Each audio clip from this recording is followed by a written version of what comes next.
Brock's boys, woot woot. Yeah, I just got home from work. So, yeah, sorry, running late. I was supposed to be off today. Bastards called me in. I had to wait for my cab. So by the time I walked in the door, it was about 10 minutes ago. So, sorry, late start for me. So, yeah, I missed Cajun stream. So, yeah. Yeah, usually Thursday and Friday. Pretty soon it's going to pick up, but, work sometimes gets in the way. It's a pain in my butt. Oh, I forgot to change the Lord Emperor title. I did that on somebody's panel. That's my official name, Lord Emperor. And then, when I decide not to use the name, it'll be Lord Emperor Emeritus. But that's the official title. So. Oh, yeah. Well, I don't feel like walking down a bridge. There's nowhere to walk and people get hit. So I said, fuck it. But, yeah. I stayed over a few minutes. I had to put I had to pay everybody. I had to make sure people got paid today. If they pissed me off, I didn't feel like paying them. So I had to do all the paperwork. That way these people don't bitch. I didn't get paid for Thursday. Well, you did with me. I don't know about the other managers, but I paid you. All right. So, Colt 49's in the house. Colt 45. Drink that shit. Like, hi, I'm Billy D. Williams. I drink Colt 45. You know what it does for me? It brings me the ladies. Works every time. I swear, that's how he talk goes. I'm Billy D. Williams for Colt 45. The best damn malt liquor out there on planet Earth to date. In fact, all I do is I open up the bottle and the ladies drop their panties. And that's basically what was the commercial. Look it up on YouTube. I'm not shitting you when I said it. He goes, the woman, he opens the door, he goes, works every time. Just like that. He's like, you lit bastard. He probably nailed that lady on the, he probably nailed her in the background. No doubt in my mind. But he did that in the 70s and 80s. Might have did it up to the 90s. I don't even know if they make Colt 45 anymore. He's like, the best damn malt liquor out there that you can drink. It only costs like $17 a freaking 20 ounce, whatever. Right, the big ass bottle. I don't know. But so yeah. So all right. Let's see who pops in the chat. I see LSU. I got to miss the LSU game. I missed the LSU game. They won, I think it was 11-10. They came back and beat South Carolina. Go Tigers. There we go. So I'm proud of my baseball team. I know they're in the SEC tournament. I mean, the NCAA tournament now. There's no doubt in my mind. Schlitz and Giggles. Yeah, there's a pizza place and a pizza bar. Well, it's a bar that serves pizza. It's called Schlitz and Giggles. Funny name, serious pizza. I'm not much of a drinker. Right now I got a Gatorade in my hand. It's a blueberry, cool blue. I'm drinking that shit. And I'm just like thinking, that's the best liquor in the world. But I don't know. But, you drink anything once and then there we go. But, Sparks fan, what is going on? Appreciate you popping in house. No, just, how about them Tigers? Kick some ass? Took down South Carolina? Indeed. Knocked them to the ground. What else we got? I have to go back and watch the replay. Damn shame I had to miss the game tonight, I'm gonna tell my boss, stop making me work on the damn weekends. But doing pretty good today. Where we at? Waiting for my co-host to pop up on the screen. He's there apparently. But yeah, just chilling. Got off of work. I said, well, let's see what I'm going to do. I'm going to stream my ass off tonight. Don't know if Tulane won tonight, but go LSU Tigers, number one team in the nation. They're going to repeat as NCAA champions. I mean, the baseball team had a bad year. Well, not bad. I think they're like 38, 39, and 20 now. I mean, when you lose 3/4 of your starting lineup and 3/4 of your pitching staff and still have a pretty damn good record, I would say so. I mean, LSU had 13 players drafted. 9 of them went to the college. I mean, look what Paul Skeens is doing. Seriously, Paul Skeens had a damn no-hitter. They take him out after 6 innings. He threw 101 pitches. He's on my fantasy team. Oh, shit, did he pitch today? What the hell's today? Thursday? No, Skeens pitches tomorrow. Okay, yeah, I'm pretty sure Skeens pitches tomorrow. But he no-hit the Cubs. He went 6 innings, struck out the first 7. He had 11 strikeouts. I'm telling you, Paul Skeens is the next best thing. Now, we got to get Dylan Cruz. Dylan Cruz has been struggling in Double-A lately, Triple-A. I mean, but LSU had Skeens go number 1 and Dylan Cruz go number 2. The best hitter and the best pitcher we had went 1 and 2 back-to-back.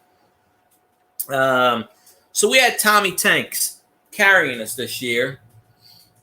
But still, we lost 13 players to the most drafted in the major leagues in one draft. 13 players we lost. We lost a third of the team of the national championship team. And at one point, LSU was 22-1. They were number 2 in the nation, and they lost a bunch of games in a row. I think they're like 39-20 now. They got into a stretch where everybody got injured, and they go through. But yesterday they kicked ass. They one-hit. Who they play yesterday? One-hit somebody. I don't remember who we played. Oh, Kentucky. We one-hit Kentucky. One-hit Kentucky. Kentucky's 5 in the RPI. We beat Georgia. They 3 in the RPI. South Carolina was the number 1 team in this nation for a while. We beat them. So there's no doubt in my mind that LSU's going to the tourney. And we should get a regional in Baton Rouge. So that is going to be awesome. So go LSU all the way. I'm pretty sure Skeens pitches tomorrow. I have to check. I forgot to set my lineup today before I went to work, but I'm pretty sure Skeens is on a tomorrow. He's supposed to be facing, I think, the Giants, either the Giants or the Phillies. I want to say the Giants he's facing. But Skeens is friggin' lights out. And I hate when they take these pitchers out after 6 innings when they got no hit. And they took the LSU pitcher out last night. He went 7 innings, no hits. They took him out. The next pitcher went 1-0. Oh, Cajun is live. I didn't know Cajun was live. Cajun, okay. I didn't know Cajun was live. Usually, he must have did a live. He must have did he must be running late. So I don't know. Well, shit. Well, Trey Turner's on my team, but he's injured. I tried to draft Bryce Harper. I'm trying to get that pitcher that's 9-0. What's his name? Fernando Mercedes or whatever the hell his name is. They won't trade me that player. He's 9-0 in his first 9 starts. That dude's pretty odd. Yeah, Phillies are going to go somewhere this year. They're, in my opinion, they're World Series material. They might even take the NL East. In fact, I think they were like, 39-18, 40-18. They got the most wins, I think, in the league right now. So, I don't know. But, well, when Cajun's done with his live stream, he can jump in. I didn't know he was still live. He probably ran late. I don't know. Ranger, that's his name. Ranger Suarez. I never heard of him before, but I tried to trade him. He's 9-0. One team. I'm 3rd in one division and 4th in another. And I always got I draft good. I drafted Aaron Judge, Juan Soto. I got Kershaw, but he's still injured. I got Scherzer. He's still injured. I drafted what's his name? Kate Upton's husband, Verlander. I always draft the old guys. I tried to get Charlie Morton from the Braves, but I always put the old pitchers on my team because the older pitchers always do better, generally. It's a strategy I've always had. And I got this guy. He wants all my freaking players. He's trying to give me all his injured players. I'm like, no. The one player I wanted from him was Trey Turner, and he's like, nope, you can't get him. And I'm like, okay, you want all my good players, but I asked for one good player of yours. And he won't give them to me. And I said, all right, I know how this is. All right. So I said, don't worry. I'm third in the division. I'm only 6 games back. I said, don't worry.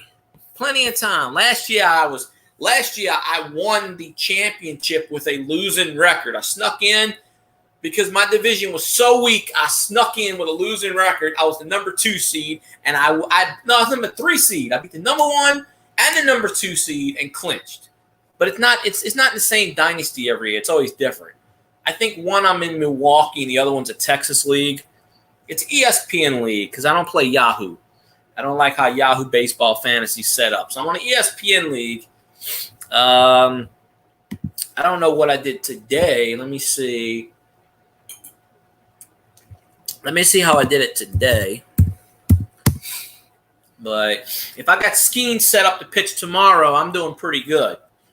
If I could get Skeens to pitch twice in a week, lights out. Because Skeens is the best pitcher in the damn league. Period. End of story. Let's see. Crap. Not a Celtics one. Okay, well, yeah, whatever.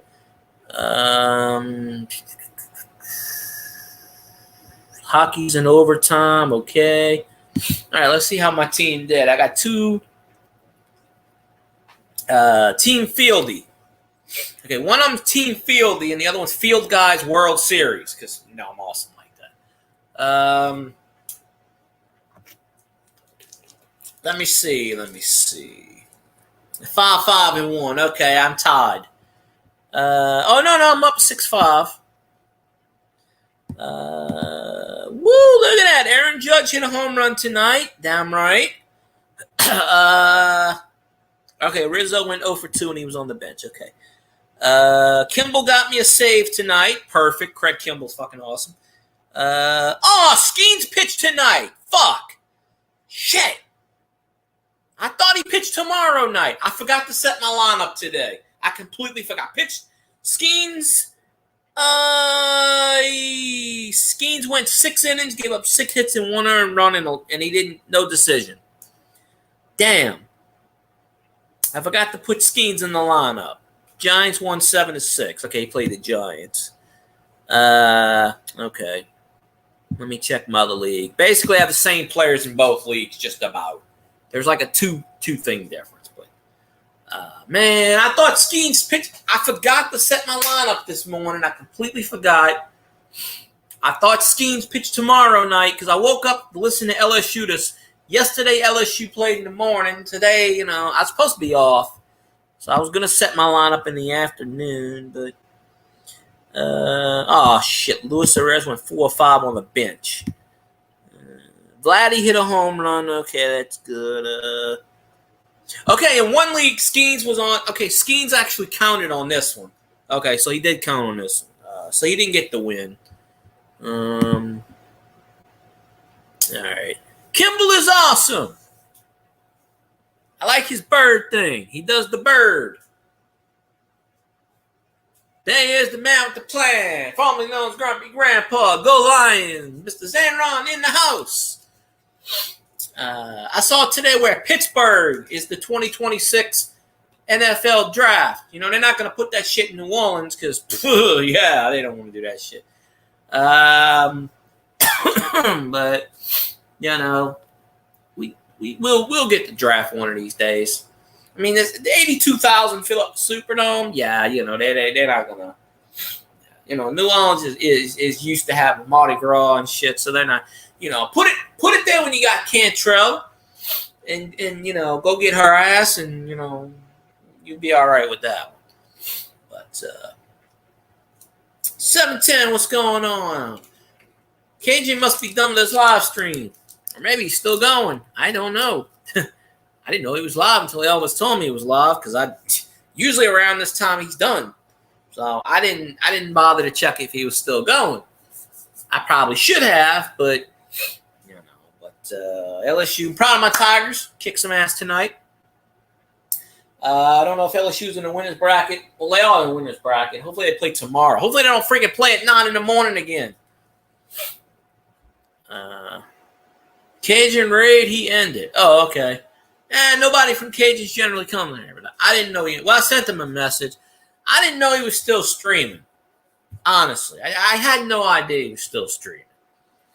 But well, shit. If that's the case, Minnesota Vikings would get the NFL draft every year.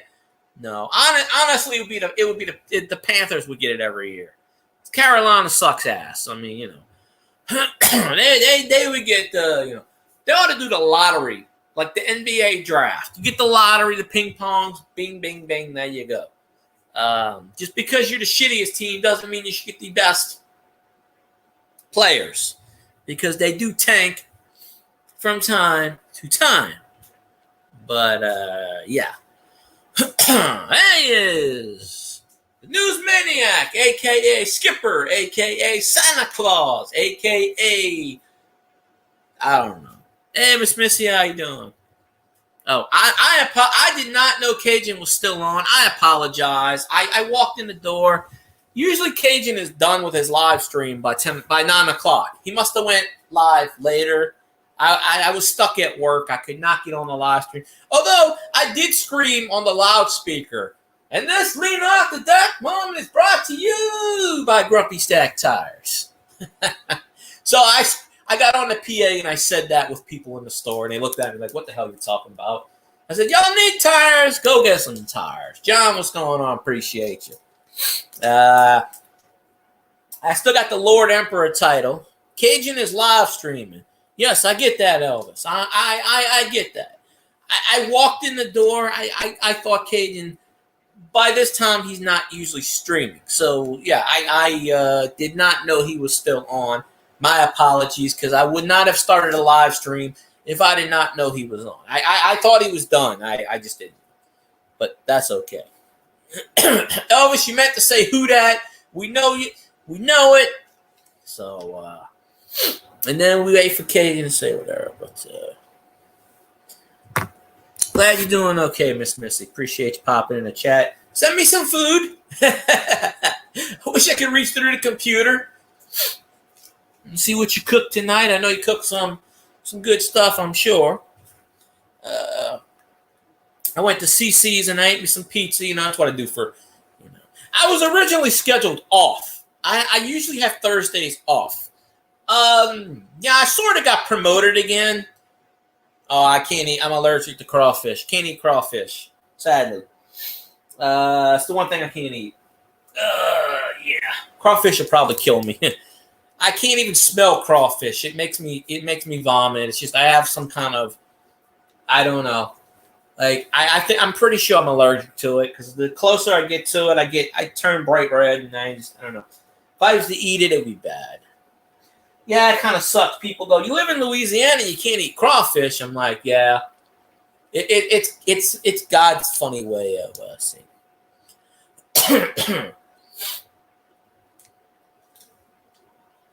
Well, I don't see you going up in there, Elvis, and saying who that. And, I don't see that. Cajun tells me I don't have to go back and rewatch the live. He's already monetized, but I will go back and watch his live stream. I need some watch hours, before YouTube takes them away again, because they do. But go Tigers. I'm proud of my LSU Tigers. They came back 11-10. That's right. Who dat nation in the building? Who dat say they're going to beat them Saints? Nobody. So, Derek Carr is still doing what Derek Carr does. Absolutely nothing. Now why is this shit that they're moving Trevor Penning to right tackle? Explain this theory to me. Leave Trevor Penning alone. Minnesota Miracle. You know what a Minnesota Miracle is? It's when the Minnesota Vikings actually win the goddamn Super Bowl. The New York Giants will win a Super Bowl before the Vikings. Okay? Period. Boom. Yes, I said it. Brock's Boys agrees with that statement, I'm pretty sure. But, yeah, me and Elvis actually agree on something for once in our lives. Derek Carr sucks ass. I actually traded him for a 6-pack and some Twinkies the other day in Tiger Jet stream. I traded his ass. Brock's boy said he would trade me Jones for Carr. That'd be an excellent trade. That'd be more than excellent. That'd be fair. I'm good with that. Trade him away, and then there we are.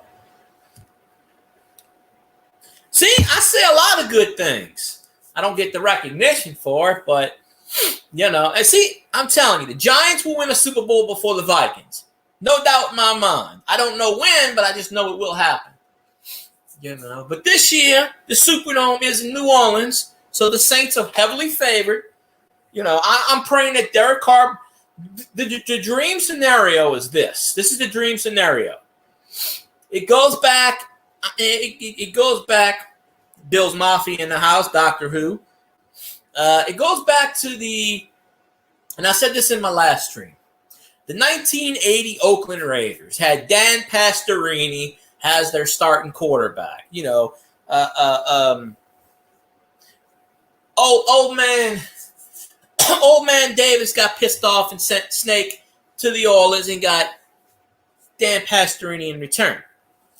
Oakland Raiders started out to a 2-2 record. In the 5th game of the season, Dan Pastorini broke his right leg. I could be wrong. Broke his leg. Nowadays you break your leg, they put a screw in there, you're back on it in a month. Whatever the hell it is. I'm going to ban any variation of the goddamn word skull. Period. Unless y'all say, you want to spam, say who dat. Or put the fleur-de-lis. Or at least say skillet. Makes sense. Because if you say the word skillet, we're good. But so Dan Pastorini broke his leg in the 5th game of the season. Off the bench comes Jim Plunkett and leads the Oakland Raiders to a championship. My scenario. See, yeah, one prod, that's fine. You can say one prod all you want. I got no problem with that shit. But, but Skull, I don't need that shit. Oh, Elvis. Stoney has his YouTube channel. He's putting his shorts from Twitch to YouTube. So his YouTube channel is StonyT_05. So go follow Stoney05 and give him some shit. Because he's a Minnesota Vikings fan. Go give him some shit. Zanron, you can give him some shit too. Because I give him shit all the time. I'm like, Vikings? What the ass? He don't care. I don't even think he responds on YouTube. But he's on Twitter. I'm trying to get him on my panel. On my panel here. One of these days, you will see Stoney in all his glory. And I'll just be like, your Vikings suck, bro. And they'll probably agree with me. See, Stoney will agree with me because, who's the quarterback of the Vikings? Nobody knows. I mean, Justin Jefferson wants to get the hell out of Minnesota. Hopefully he comes to the Saints pretty soon. And then, we get all the LSU players. Just thinking we get the LSU players on the Saints. We'll never lose a championship again. Never. But the whole moral of the story is Derek Carr breaks his leg. In comes Taysom or Spencer Rattler. I would say Taysom. And Taysom leads us to a championship. You want to come on, Bronx boys? You can come on the panel. I don't put the link in the chat. You can come on the panel if you want. I got to figure out how to get a hold of you because I think I have you on Instagram maybe, or I don't know. I'm pretty sure I do. I don't put the link in the chat because you never know who's lurking out there in La La Land. Because once they get the link, they can get on there and spam their porn, and I don't need that. I don't need that crap. Elvis would probably like it, but other than that, we don't give any rhyme or reason for all of that stuff. But yeah. So anywho, my Saints are heavily favored to win another Super Bowl this year, and I'm awfully excited that the Super Bowl is coming there. Yeah, but there's only two Minnesota fans that I know of, Elvis and Stoney 05. I don't think anybody else. Well, we try to say what's his name is a Vikings fan, but he wears a guy. Deafness 45 is a so-called Vikings fan, but he wears a Cowboys hat. I'm just saying that, you got to root for your team. You got to have some pride for your team. Even if your team sucks, you got to represent your team. You got to. The Vikings went 0-73, and Elvis still roots for them. And that's what you got to say. Always root for your team. Actually, Peyton Manning last week did a thing, The Curse of Bobby Lane. And I sent Zanron the link. I don't know if he watched it or not, but The Curse of Bobby Lane is finally, it might be lifted this year. It was only supposed to be for 50 years, but, they went into overtime and, of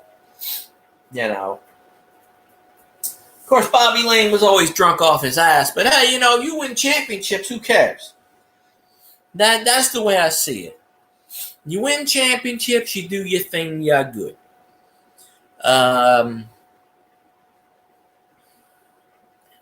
Nah, he's a Bills fan.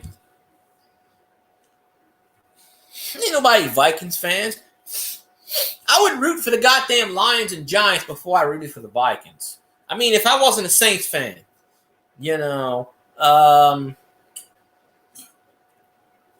what is the Giants logo? What is the Giants catchphrase?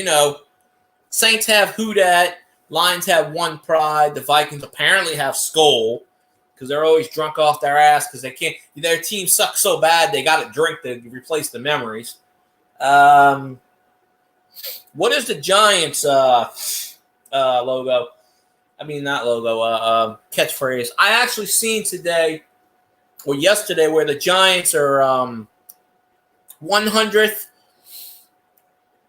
anniversary. They're sending out all kinds of stuff to commemorate 100 years. I think it is like the replica Super Bowl rings and like a big pamphlet and stuff like that for season ticket holders, which is pretty cool.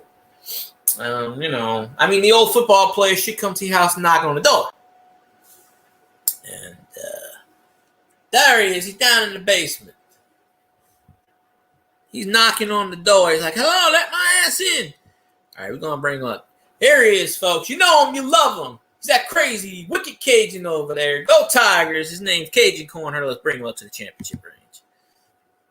Boom, boom, boom, boom, boom, boom. Go Tigers, baby. And Who Dat? And I was knocking on the door, man. You had me in the cellar, the wine cellar, and I drank all your wine, man. Ain't much in there. Yeah, I did not know you were still live streaming. I apologize. I just ain't no problem.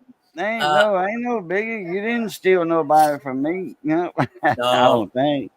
But hey, I was talking about look, y'all don't try this new toothpaste, man. Missy got this for me, and it's like it's a new gel type, cooling gel, ultra shrinking of the gums and whitening or something. I don't know, man. Y'all don't use that crap. It ain't worth the shit.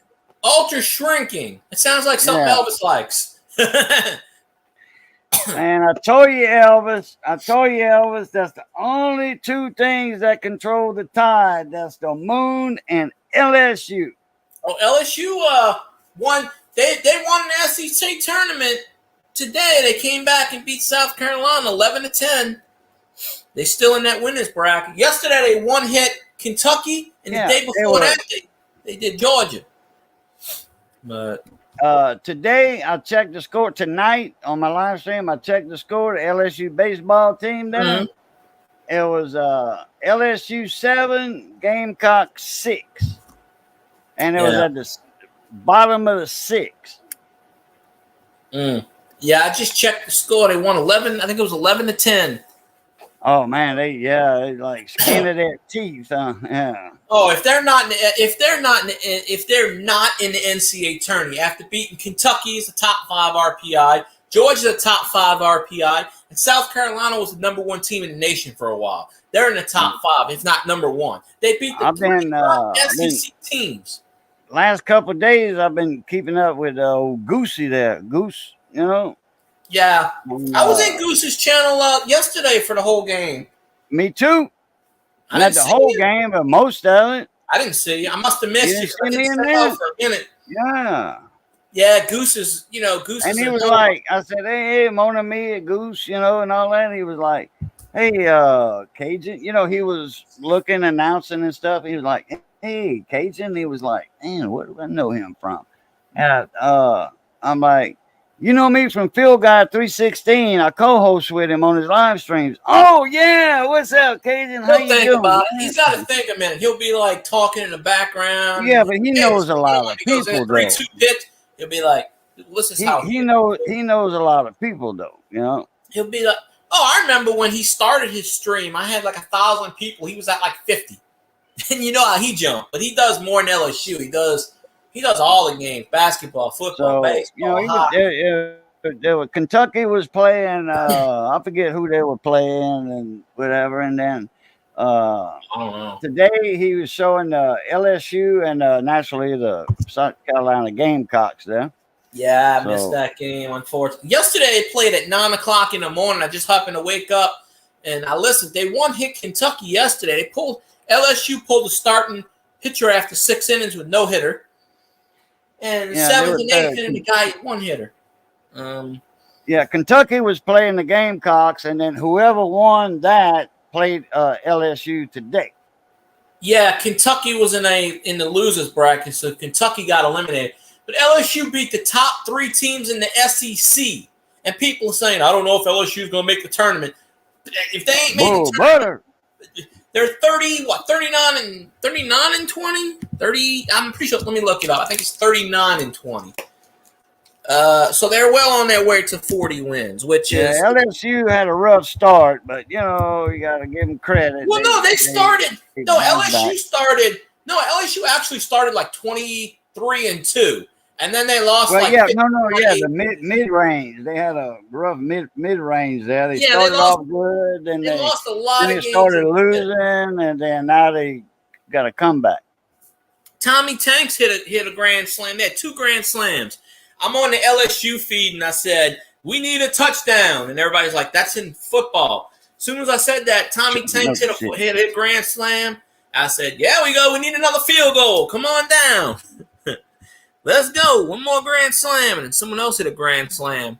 Yeah, that's right. Dr. Who say skull with the baseball. That's skull. Salute Tigers, baby. That's right. Right. Well, they got to come up with new creative ways because I banned that goddamn word. I don't want to hear that skull shit. Yeah. When they say skull, they really mean who dat. That's right. That's right. Or LSU, go LSU. When they throw that football in there, that baseball in there like that, that means skull. Salute LSU. Yeah. LSU's on a 16-win streak. LSU with the win tonight is 39 and 20. So 1 more game. I don't know if they play tomorrow. They probably do. I'm off break tomorrow. Maybe, hopefully. Let me see. They hot. They on the road, baby. Come on, hey. In their last 21 games, LSU is 16 and 5. LSU either plays Kentucky or South Carolina at noon tomorrow. So probably South Carolina, I had to guess. Good man. South Carolina's the 10th seed. LSU's the 11th seed. So if they knock out Kentucky, let's see. I don't know. Oh, LSU was supposed to start at 4:30. It got delayed. So, I don't know when the game ended, but, they should have kept it going there, but I'm glad they won. I didn't get to see the game, but, I'll catch the replay later on. But, the Vikings are going to get swept by the Lions. We already know that. We know that for a fact. That's a foregone conclusion. I'm going to ban the letters S, K, O, and L, where no one can use the word S, K, O, or L in a sentence. See how you figure that one out. Damn, boy, that's gonna knock out half the chat. No, they'll come up with creative words. I'm going to force them to say who dat. No, I'll make a deal. If Elvis and Doctor Who says who dat, if they spam who dat, I'll let them say Skull, but then I also let Xanron say One Pride because I'm not going to hold anything back. But see, Xanron's not spamming it like the rest. See, they spam the hell out of the chat, and I don't like that. I'm trying to read the chat, and I can't read it when it's like that. That's why, I mean, Doctor Who ain't even a damn Viking. He hates the Vikings. He's a Bills fan. But yeah, well, you know, Xanron. You know what Elvis thinks. Seriously, he was blowing Kirk Cousins for a while, and then he went to the Falcons, and we know what happened there. You got to remember, Elvis wanted to draft Penis, okay?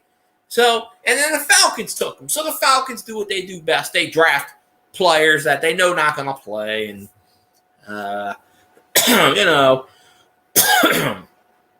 but I'm trying to figure out why the Saints are putting Penning at right tackle. They're putting the other guy who plays left guard at left tackle, and I'm like, what are they doing? And he's not a right tackle. He's a left tackle. Stick his ass at left tackle. You put him at left tackle. They're just mixing and matching. We got 21 days until Omaha, baby. 21 days and 14 hours, 9 minutes, and 39 seconds, 38 seconds. Home away from home. Everybody knows that Omaha, Nebraska is LSU headquarters. That's a fact, Jack. So, LSU lost. There's more LSU fans that go to Omaha than any tailgaters. More LSU than any other team in the country. Well, you saw last year when they did those Jell-O shots for charity, LSU had 50 times, if not 100 times more than all the other 7 teams combined in Jell-O. Hey. LSU raised something like $350,000 for charity just in Dollar General's Jell-O shots. When all them RVs start rolling down the highway, it's like an earthquake. Yeah. Like a herd of buffalo running across the ground. The earth shakes in Omaha when all the RVs from LSU get there. Damn right. LSU fans are known for tailgating. And they got a lot of millionaires and a lot of people work money from South Louisiana because of the off field and all that and everything. And they got money to go to these venues like that for LSU. Oh yeah, no doubt, no doubt. If I could find a way to get to Omaha, I'd go down there. Rosenblatt Stadium. I mean, hell. Let me see. Where's my? Oh, come here. Shirt. Oh, I got to do this video. I might do it tomorrow morning. I don't know. I keep putting it off because I can't wake up in time. I didn't get that much sleep last night. And I had to go to work today, which, I went to work with a friggin' migraine, but I got these old comic books, and some of them go back to the 60s, not the 70s. And one of them's they got the Evel Knievel things on the back. One of them's got a Vikings picture somewhere, back, some kind of logo. So I don't know, but... But don't worry, Taysom Hill's going to lead us to a Super Bowl. Somehow, some way, it'll happen. But I'm good that way. Got my candy here. Eat my Reese's. Corn deep. Oh, it's 50 cents for a shitload of candy. I didn't buy any tonight. It's from last night. I bought a whole bunch last night. My blood sugar gets down, so I got to eat some candy every once in a while to kick it back up. Mine does that too. That's why I always got a little Snickers bar or a little Reese's cup or something. Oh, yeah. Mine does that too. Well, they got a whole bunch of candy for 50 cents in a bin. I just grab a shitload of it and say, there we go. Let's see. So what'd you talk about on your stream tonight, Cajun? Well, Raising Cajun tried to pop up his phone. He had a bad connection in his area. So he couldn't pop in. But Southern Coin Hunter, he's from Baton Rouge. He popped in. We were talking about coins naturally. And then I sent a link to Miss Paula Bloom. She popped in. We were talking more coins. But we talked about cooking, and then Russ joined in. Smoky Ribs Barbecue joined in for 30 minutes or something like that. And he had mic trouble, so that was about 10 minutes of the stream there. Right? I pulled in the till. I pulled a 42 Wheatie and a 51 nickel tonight. We were talking about getting coins out the till with some, because Southern, he had pulled up a 73S Lincoln. That was nice, red, more red brown than red, but it was, red with some toning. So not brown, but it was more red than red brown. And I brought you up. I said, man, Fuel Guy, he comes up. I got a shitload in the red. I said, he comes up with a buttload of reds from the 60s and 70s. He gets a lot of pennies that are red. Well, I pulled a 64 penny also, but it wasn't red. It was a wood kind of wood color. Was it a woody or like a brown color? Sort of like a brown color, more like it. So it wasn't a wood grain. Woody, not quite right? wood grain, but no. But and there's a $100 bill in the register from 1985. I mean, because even reds have that wood grain. The streaks. That wood grain effect to them. Even the reds have that. Oh yeah. But you're not going to see that in after 82. You're not going to see none of that. In fact, after 70, you don't hardly see wood grain. Nah. But actually, most of the red coins that I used to get from 77, 78, 79, 80s, mid-70s, early 80s, up to about 81. 82, with all the variations, you don't get many reds. But, yeah, the wood ones, it's mostly the 60s that I notice, or even before the 60s. But you don't find them into the 70s generally. But see, me, I have access to all the coins now because I got to count the tills every night. I got to set them up in the morning, this and that. So, one of the rolls had an 81 penny. There he is, the man with the plan, Raging Cajun Garage. Raging Cajun Garage. What's up, Mona Me? Oh, and I sent the link to the live stream part of it, the YouTube part to Southern. He's going to get him something to eat, and he's going to come stop in the comments and say hi, One of these days we're going to get Brock's Boys on here. Brock's Boy says he wants to pop up, but I got to figure out a way to get it to him. I'm pretty sure I have him on Twitter. I was in the store tonight, and there was nobody in there. It was just me and my two coworkers. And I picked up the phone. I said, "This thing off the dock moment is brought to you." And I did the commercial. And somebody walks in, and she's like, "What? What? Because it was 10 minutes before we were closing." She walked in. You got a sale going on? And I said, "Grumpy Stack Tires says the store is now closed." But I was the MOD tonight, which means I was in charge, so I could do whatever the hell I want. So I said, let me do the microphone. So I finally got my manager position. Someone got fired for stealing out the till, and I walked up to my boss and I said, "Well, shit, I do everything in the store anyway. We might as well promote me." She goes, "Okay." That's why I had to go in tonight. I was supposed to be off. You got to take 15 pictures, send it to the district manager. It's like a 45-minute process, and I literally have to count every coin. I have to count the rolls. I have to count the thing. You put the money in the Brinks register, the safe, and so I have to go through every chain. So, I found a 64, and then the 51, and the 40, 52, 41 penny, 42, whatever it was. So, and there was another, and I didn't exchange this though, but I did find the new 2024 quarter. I can't remember who's on it. Some Hawaiian chick, I think. It's some equality. Oh yeah, I know. Yeah, we were talking about that tonight. They got an error on that coin. It's the nice. The right by the hairline and all. That's a clash, a major clash. Man, you can see it real good.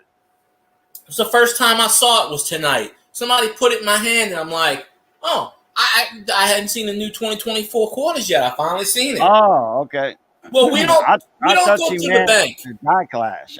They don't go through the bank. They order it from Brinks, so it comes from the trucks. That's where y'all get your change. Correct. Yeah. Every Friday it comes from the Brinks. So I mean, they get kind of a mix. It's kind of they have some customer rolls that they bring up because they're 4 customer rolls, and what I do is I break my rolls open. Because I found one night like 6 wheat pennies. I was like, holy shit. And sometimes when the Mexicans don't know what they have and they're looking for change, and I go, give me that one, and I point. They don't know. They just give me whatever. I look at them and I say, I'll take that penny. Hey, is Skipper's in here? Huh? Is Skipper in here? He was. Is Skipper in here? Oh, he was? He was in here. I don't know if he still is. Yeah, I see him. He was earlier. Monsieur. Fleur-de-lis, baby. That's right. Go sing. He might be. See, even our Canadian friends know that the Who Dat Nation is number 1. They know. And there's no disrespect. Southern Coin Hunter. What's up, man? Hunter.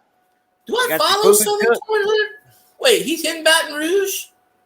Yeah. Do I don't know if I follow him. He's on the Comite River. You remember the big the Great Flood of 2016? And it flooded the house. Wait, let me see if I follow him. I'm pretty sure I do, but I mean, I have to follow fellow Louisiana. Dimebag Coin. We got Numismaniac, Southern Coin Hunter, Dimebag Coin. I was in Dimebag stream last night. He sung Doctor Who. He sung some karaoke. All kind of coin collectors. He was singing Eagle Eye Cherry Save Tonight, and then he followed it up with the Red Hot Chili Peppers Californication. Oh, I don't follow Southern Coin. I need to follow this. We got him a follow right there. How did there you go. Boom. You're at 264 subscribers and 264 videos. That's, I was at 1,800, but they took some away from me, so I went under 18. But there we go. So you had 265. So I apologize for not following you earlier. I thought I did. But there we go. You remember what? Better than me? Who? He's like, F you remember better than me. Well, you were loaded off your ass. But hey, you were singing pretty good. I mean, you didn't notice I was in chat, but that's okay. I'm sitting here calling in chat, and he's singing like a pro. So, take your time. I'll tell you what, Dimebag, man, that boy can sing. Let me tell you something now.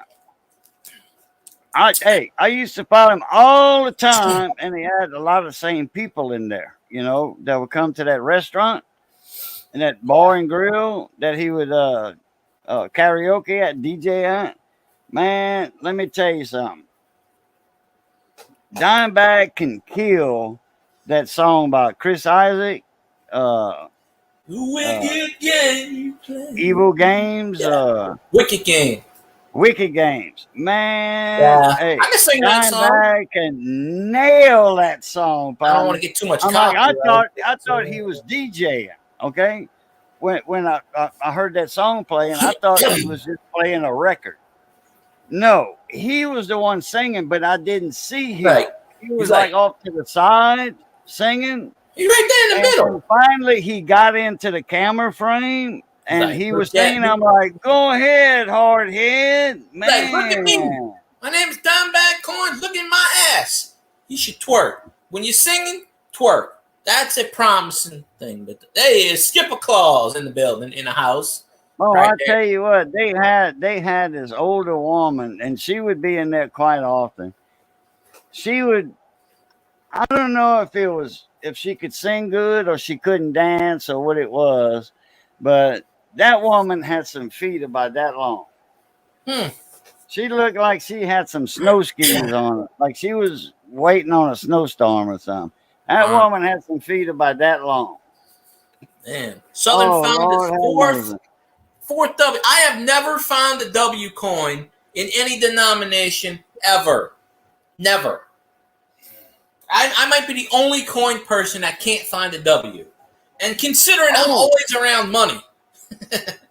you know what So, else he found? He found a off center penny that was um, so offset it was sticking out the roll. It broke huh, through the paper. I want to know what bank he's getting them coins from. But Brinks does, they bringing us some good stuff. So I mean, they do an order once a week. It usually comes on a Monday. Um, they ordered on a Thursday. It comes on a Monday.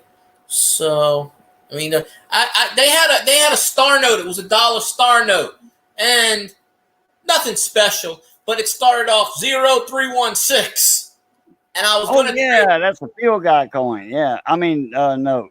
Yeah, I was gonna trade it out in the register, but I forgot, and then they dropped it in the safe, and but there was a star note I saw tonight, and it was like 104070, some weird ass number, and it was like, eh. But I didn't switch. I have a camera above me, so I can't, you know, so I can't really switch The stuff butt out. stuff. I did it for a penny. But I'm not gonna, because they got an $8,500 bill sitting in the till, and they think it's fake. And I'm looking at it. I said, "This is not fake. It's real. Don't write on the damn thing." They have more common sense, apparently. They haven't wrote on it What, yet, but it's still in the till. a So $100 bill? 1985, A and I hundred looked dollar up. bill. Yep, Oh, that's the old style $100 bill. yeah. And they got it. Yeah. They think it's fake because it came through Brinks. Brinks is the one that sent it. Yeah. But No, that's a real $100 bill. I remember those. I remember the I ones before that too. Well, Newsmaniac, I read a thing on Google today where it says bank tellers the 7 things bank tellers, they hate when people ask for $2 bills because then they got to order it and it's a pain in the ass. People still think $2 bills are fake, which is beyond me because you don't see them as much, they hoard them. But yeah, someone actually, I was reading it was on Google today. There was a bank teller. She's like, don't ask your tellers for $2 bills because chances are they don't have them, and then they got to order them, and then they get stuck with them. The other tellers think they're fake, and then it wastes time and this and that. And I commented, guess what? I'm going to the bank tomorrow and asking for them. I'm going to order 5 million $2 bills just to piss you off. Where's your You bank? got $10 million in your pocket handy? Really? I'll find some. I will find. Hey, Skipper's got all that. Skipper's actually a millionaire. He's poor, but he's a millionaire. I mean, all that old money in his house. Oh yeah, all that money in He's coins worth at and least $62 no, million. yeah. At least. Dude, I'm worth about 10,000 in assets and coins. I mean, I'm talking about the Yeah. value of some coins. Oh, I told my boss last night. I said, when you make the change thing out, okay? Because he told me I might have to order for the change. I said, I'm gonna write in there all silver, please. He goes, they might do that. They might give you that. I said, give me the bank thing. I wrote on there all silver quarters. Give them to me now, all silver. Oh, well, I didn't know your wife was there. So you got to tell me these things, Skipper. I didn't know your wife was there. I actually meant to say that Newsmaniac has 4 cents to his name, but that's more sense than I have. So I only have 2 cents. He's got 4. Well, no, they don't make pennies in Canadian land anymore. So he's got 5 cents. Yeah, 5 cents. Hearing, eating, sniffing, breathing, and dancing. That's 5 cents. And I guess looking through a mirror is that too. But you saw a woman that was an alto in the front and the bass when she played the trumpet. I think she was shaking her booty to shake your groove thing, shake that booty thing. But well, Cajun, I don't know if Cajun went to lean off the dock or not, but you know, we still do the commercial just because I feel like doing the commercial. Oh, he's there. He's there, folks. False alarm. False alarm. I'll do it. He's still there. My turn. Oh. Okay. I didn't know you left. I'm looking. I said, well, shit, he just left. My but turn. I do that too. And this lean off the dock moment was brought to you by Grumpy Stack Tires. Buy stacks. Grumpy Stack Tires, that is. Located in Ville Platte, Louisiana, home of the Million Mile Tire. You ship it, they'll handle it. Yep. Sorry, I'm wolfing down some ice cold watermelon. Where'd you get them watermelons from? That's some Texas watermelon. I can't eat watermelon. Why? I don't like watermelon. There he is. Lord Emperor Dave. Wait, what's his name? Dave what? James Lamar. Carville. Carville. Yeah, Lamar Carville. Okay. James Carville. He's crazy. They call him the Crazy Raging Cajun. He's crazy. Look at him. See, he's LSU, though. He was pissed. When I took that pitch, he was pissed at me. I don't care. Seedless watermelon, baby. South Texas watermelon. I can't eat watermelon. I don't know, man. No, man. All right. But, yeah. Oh, you can't eat watermelon. What you fat of it to? I don't like watermelon. I can't eat that. You don't like it? I bet you like watermelon candy when you was a kid, like them little red Jolly Ranchers, yeah. Watermelon is 98% water anyway. It's okay, but I don't like watermelon. I got a bunch of these Reese's eggs. So I got a whole thing, a 4-pack. I was getting these for 50 cents. There you go. Yeah. So something is done eating. But I still got to do that video for the dollar things over there. I got the old comic books. There's about 5 or 6 videos I got to do. I'm kind of behind. But, you know. Cost him an arm and a leg. But he got to keep his toes. You know, some weird stuff. $4.50 for that one. Oh, damn. That's the average price, you know. But I don't know if it's a good one. Now I looked at it, got that cream color on the bottom, you know, and yeah. You know, my coworker broke his toe. Now, he broke his toe. He tripped over a box fan that was on the floor. Why it's plugged on the floor, I don't know. He tripped over the fan and he fell flat on his foot and broke his toe.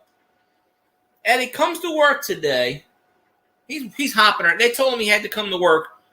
Whatever. He didn't have a doctor's excuse. Whatever it was. You have an epileptic fit. $30 for a watermelon. You got to be crazy. $30 in Canadian. That's 40 more. pound. That's actually like 67 $30 to 40 pound watermelons for $12. I mean, some big old watermelon. That big around, that long for $12. He must have bought the super genetic for $30. You could buy 2 watermelons. The size of your head. I mean, like bigger. Like, I sold one for $50 one time. Missy remembers that. $50. The guy offered me. We was at a big old farmers market up in North Louisiana. They got us down here to go up there with Sugartown melons. Now they have Saline melons up north, you know, by Alexandria, in between Alec and Shreveport. They got what they call Saline melons growing that sandy soil. But that don't be Sugartown watermelons grow right to the west of me. you know, in Southwest Louisiana. That don't beat that. Sugartown is worldwide known. And we went up there with 300 watermelons, and we had one that weighed 45 pounds. That was a huge melon. And it was a Delta Queen variety melon. That's all we had was Delta Queens. That's the sweetest melons you can get is Delta Queens and the variety. And this guy came up and said, hey, how much you want for that watermelon? I said, it's not for sale, it's for display. So it was like, display, I'm going to eat it. He said, how much you got other melons? I said, we got them from 15, 16 on down to $10. He was like, okay, I'll be back in a minute. Let me go talk to my wife about getting a couple melons. I said, all right. So he went back to his stand. Okay, he had a stand there at the farmer's market. And he come back. Now, this is in June, okay, in June. And we had a little cool front that come through. And it was misty, you know, like a fog. But it wasn't a fog. It was just a misty thing. And it was kind of cool. I'm talking about some people were wearing jackets. And that's unusual for June, okay? So anyway, he come back. And he said, I want 3 watermelons. He said, I want 2 of your $16 melons. And no, 4. I want 3 of your $16 melons, and I want that big one. And he handed me a $100 bill. He said, this is $50 for the big one. And the rest is for the other ones.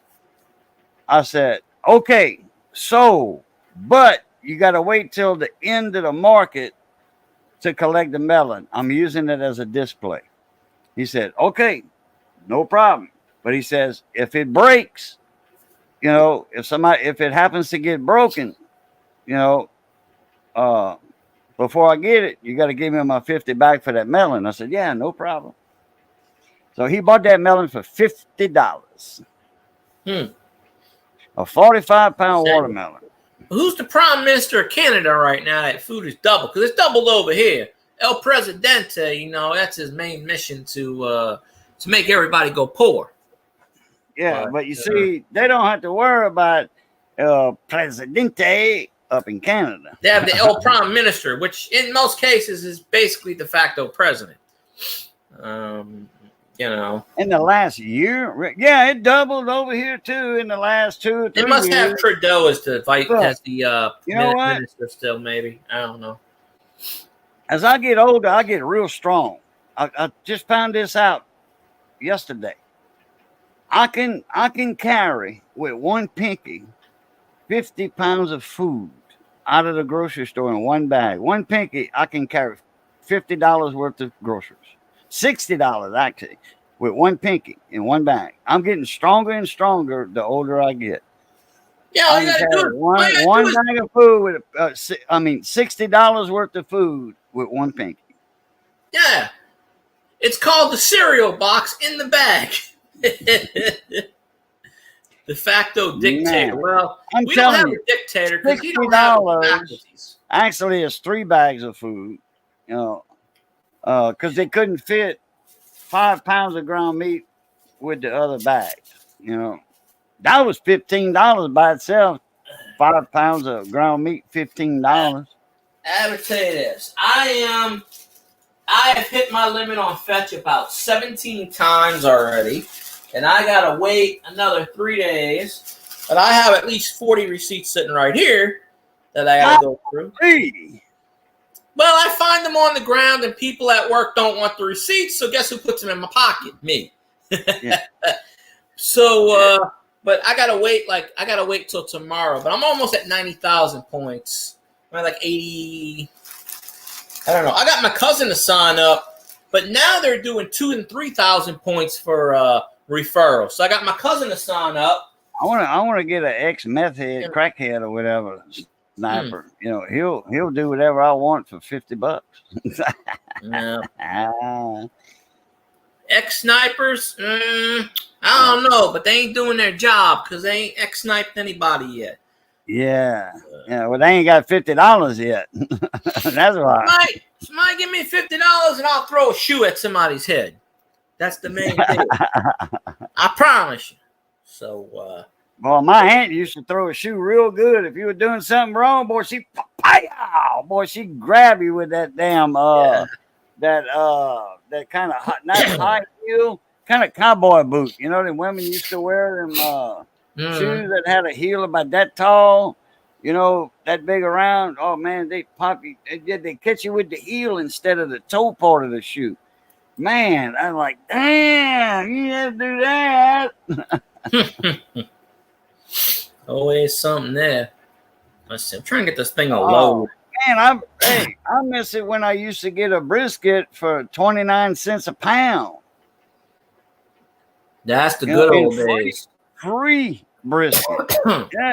Man, you go in the slaughterhouse, you know, like we had slaughterhouses when I was raised up down here in Abbeville.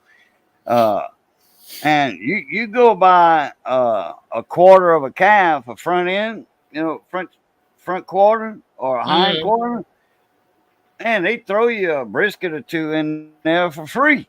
Wait, let's see. Hell, I used to go get the cow the cow stomach. I used to go get that for crab bait.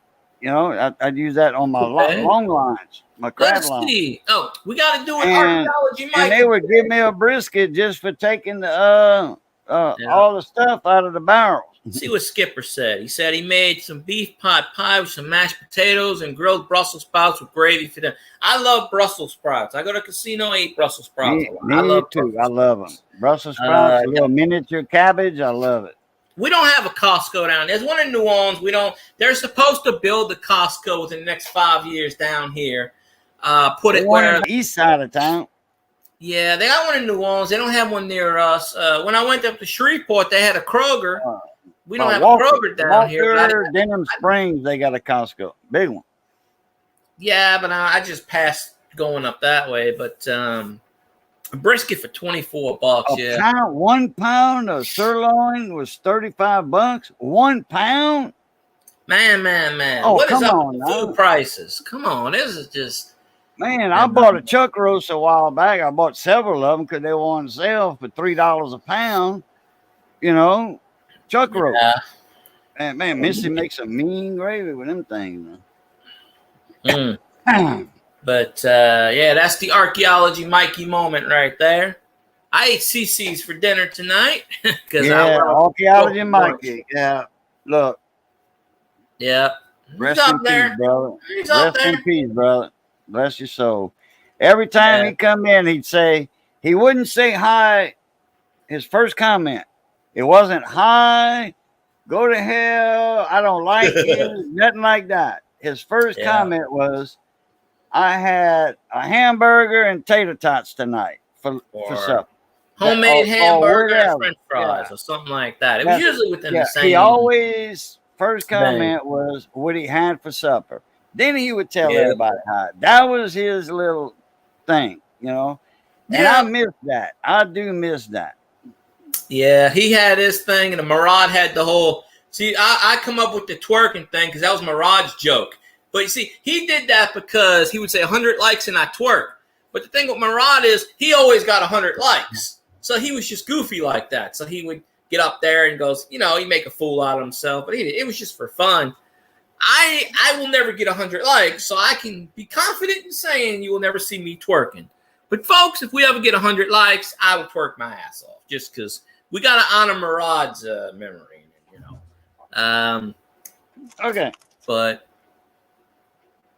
can you tell what was in here? Probably can. Looks like a Kleenex. Anybody from Louisiana can tell what was in this package at one time. Anybody from Louisiana can tell what was in this thing at one time. It's still, some of it's still in here. See the steak of boudin. Boudin, you win the prize. Okay, I'll take the prize. Right. Okay, let me tear this off. That way I don't have to lift up everything. All right, now this was a little bit bigger when it was, you know, it was like this size. Like that. Yeah. 2 pounds of boudin. 2 pounds of boudin. All right. Yeah. Oh, wait a minute. Yeah, it ain't too bad till I show you the price. 14 something? $14.19. 2 pound of boudin. Boudin now at the slaughterhouse is $7 a pound. That's ridiculous. I was buying boudin not that damn long ago for $1.89 a pound. Well, $7 a pound? Come on now. Hey, that ain't nothing but pork and rice and onions and onion top. That's it. Pork and rice. Still kind of so. Well, everything's gone up. Yeah, but pork, man, pork roast. I mean, they get that for free. They don't have to pay for it. The slaughterhouse. I mean, they have to pay for it, but they sell it for $1.29 a pound. Pork roast, Boston butt, and that's what it's made out of.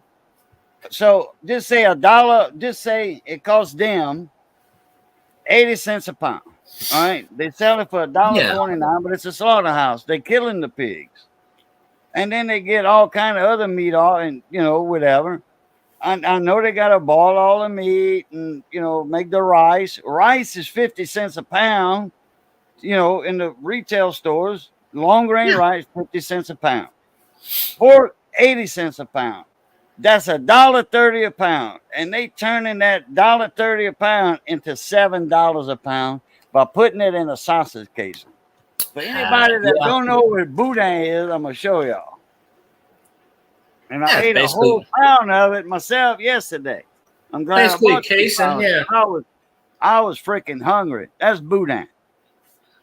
Yeah. Hey, y'all remember that show? What was the name of that movie? With Chevy Chase, Dan Aykroyd, and what's the woman's name? The girl's name? When they got kept prisoner. They got held prisoner in this old house. They were speeding. John Candy was the cop. Dan Aykroyd, I know what you're talking about. I can't think of it. I know what you're talking about. I can't think of it. Nothing but trouble, I think. Nothing but trouble. Yeah. Okay, you remember the old man had a little train going around the table? And they were making chili dogs. Well, you remember the weenies? That's what this was. Boudin. That's what the weenies were for the hot dogs. It wasn't a link, a red wiener link. It was boudin. I promise you, supplied the boudin for the movie. I promise you, I will never be a goddamn vegan. I promise you. I have an aunt that's a vegan. She is supposed to be coming to my house the next couple weeks. I am not buying vegan food. If she don't eat goddamn meat, she goes hungry. I'm not stocking my... They were like, my mom was like, you got to get rid of all the meat. I'm not getting rid of my goddamn meat because she refuses to not, because she can't smell it. Vegans, they can't be around meat. They can't smell it. They don't look at it. I'm not dumping my refrigerator for someone that's coming to my house for less than 24 hours. I'm not doing that shit.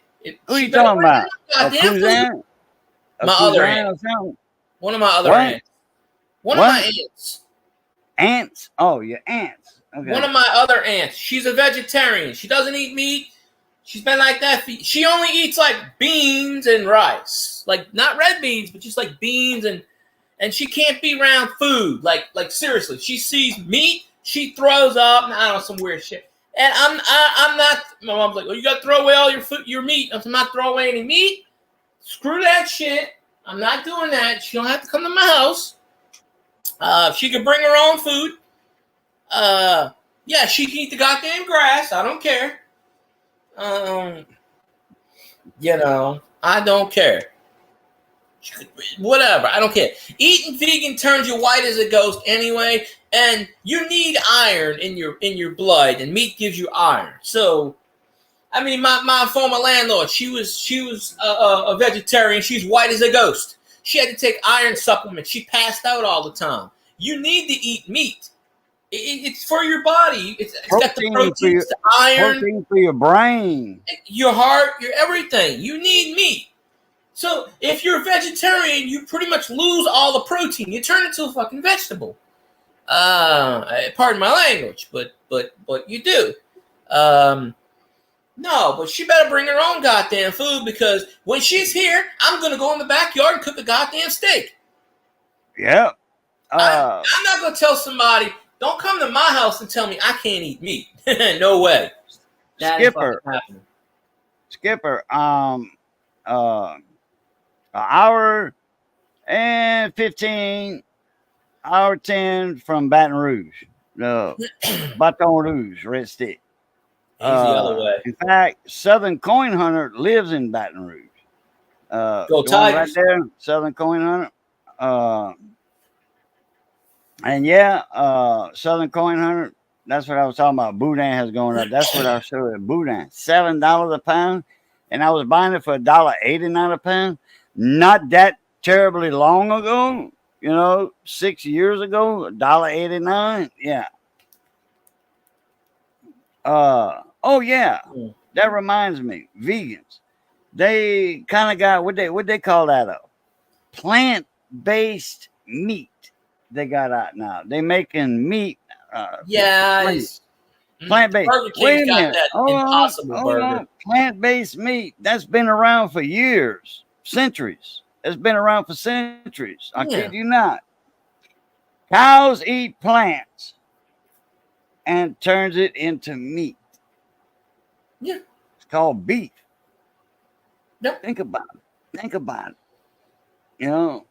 Vegans are funny. They just, it's something to do with their brains. They don't get the oxygen blood to their brain. They don't get the iron. They don't get the nutrients. They don't think properly. I used to work with a vegan. This person just did not have any original thoughts. They were a zombie. I'm not saying you have to go batshit crazy and eat meat all the time. But, you got to eat meat. God put cows on this planet for that reason. It's just... Southern Coin Hunter, I don't remember his name. He used to be in our hunting club. He used to work the gates at Tiger Stadium. That's where I used to get my tickets from him. Nah, Skipper. He would collect the tickets. I forget his name. He was about my size, dark hair. He was a carpenter. He owned his own construction. What you call it? But he was a comedian. He would hey, look, your shoelace untied, bump, and he pop you in the nose or whatever. He was that kind of guy. He was a comedian type, dark hair, dark mustache. I forget his name. He used to come to the camp with Johnny Maldo and Rob Sharp. Rob Sharp, Johnny Maldo, Rob Sharp was a body man at the Ford place in Baton Rouge. Owned a lot of property in Grostet. They had a deer hunting camp there. If you got your sound fixed, if I can't hear you, there's no point, Colt. You got your sound fixed, you're good. Skipper said, put her out in the backyard where she can graze. That's what the cows do. I'm sorry, but I'm not going to have somebody come to my house and tell me I can't eat a hamburger. Because you know what I'm going to do? I'm going to go out and get a goddamn hamburger. I will order 20 hamburgers, sit there in the goddamn front room, and eat the burgers. I'm not going to tell somebody what I can or cannot do in my own house. Sorry. No one's going to tell me what I can or cannot do. That's right. That's right. I'm just saying. And I don't care if it pisses off the planet. I don't care.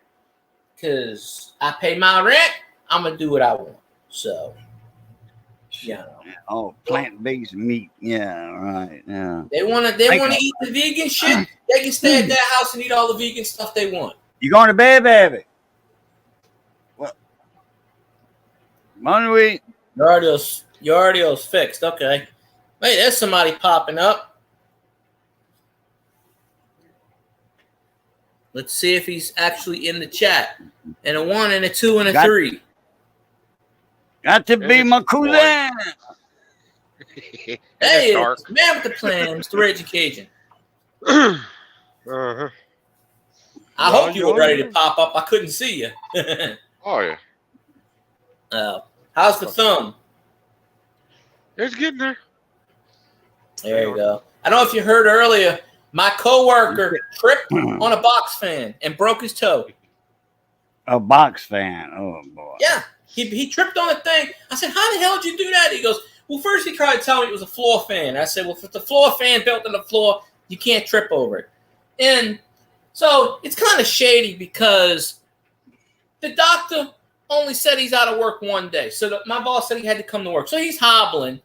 I'm the manager on duty. He goes, I'm going home. Bye. I said, where the hell you going? You got 2 more hours left. I said, you realize I'm in charge today, right? I said, you walking off my damn...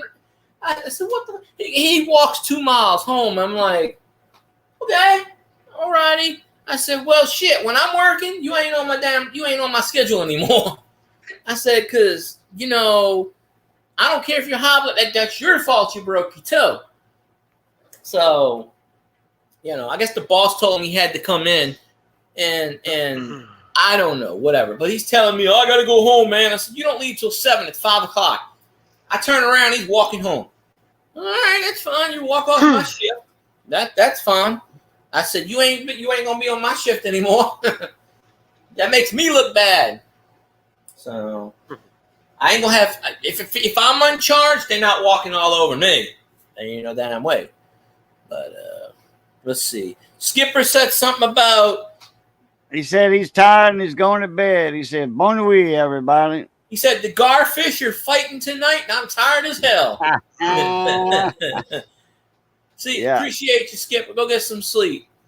Appreciate you popping up. Yeah. He said, "Bon nuit, two more." I had to work late tonight. That's why the schedule got pushed back to 10.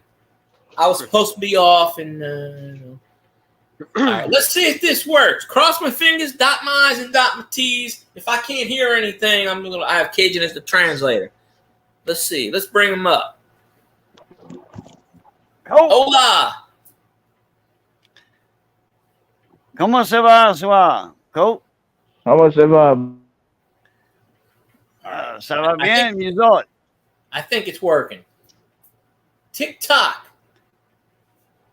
So yeah, it's working. Can you hear me? Yeah. It's that Verizon commercial. Can I hear you now? No, wait.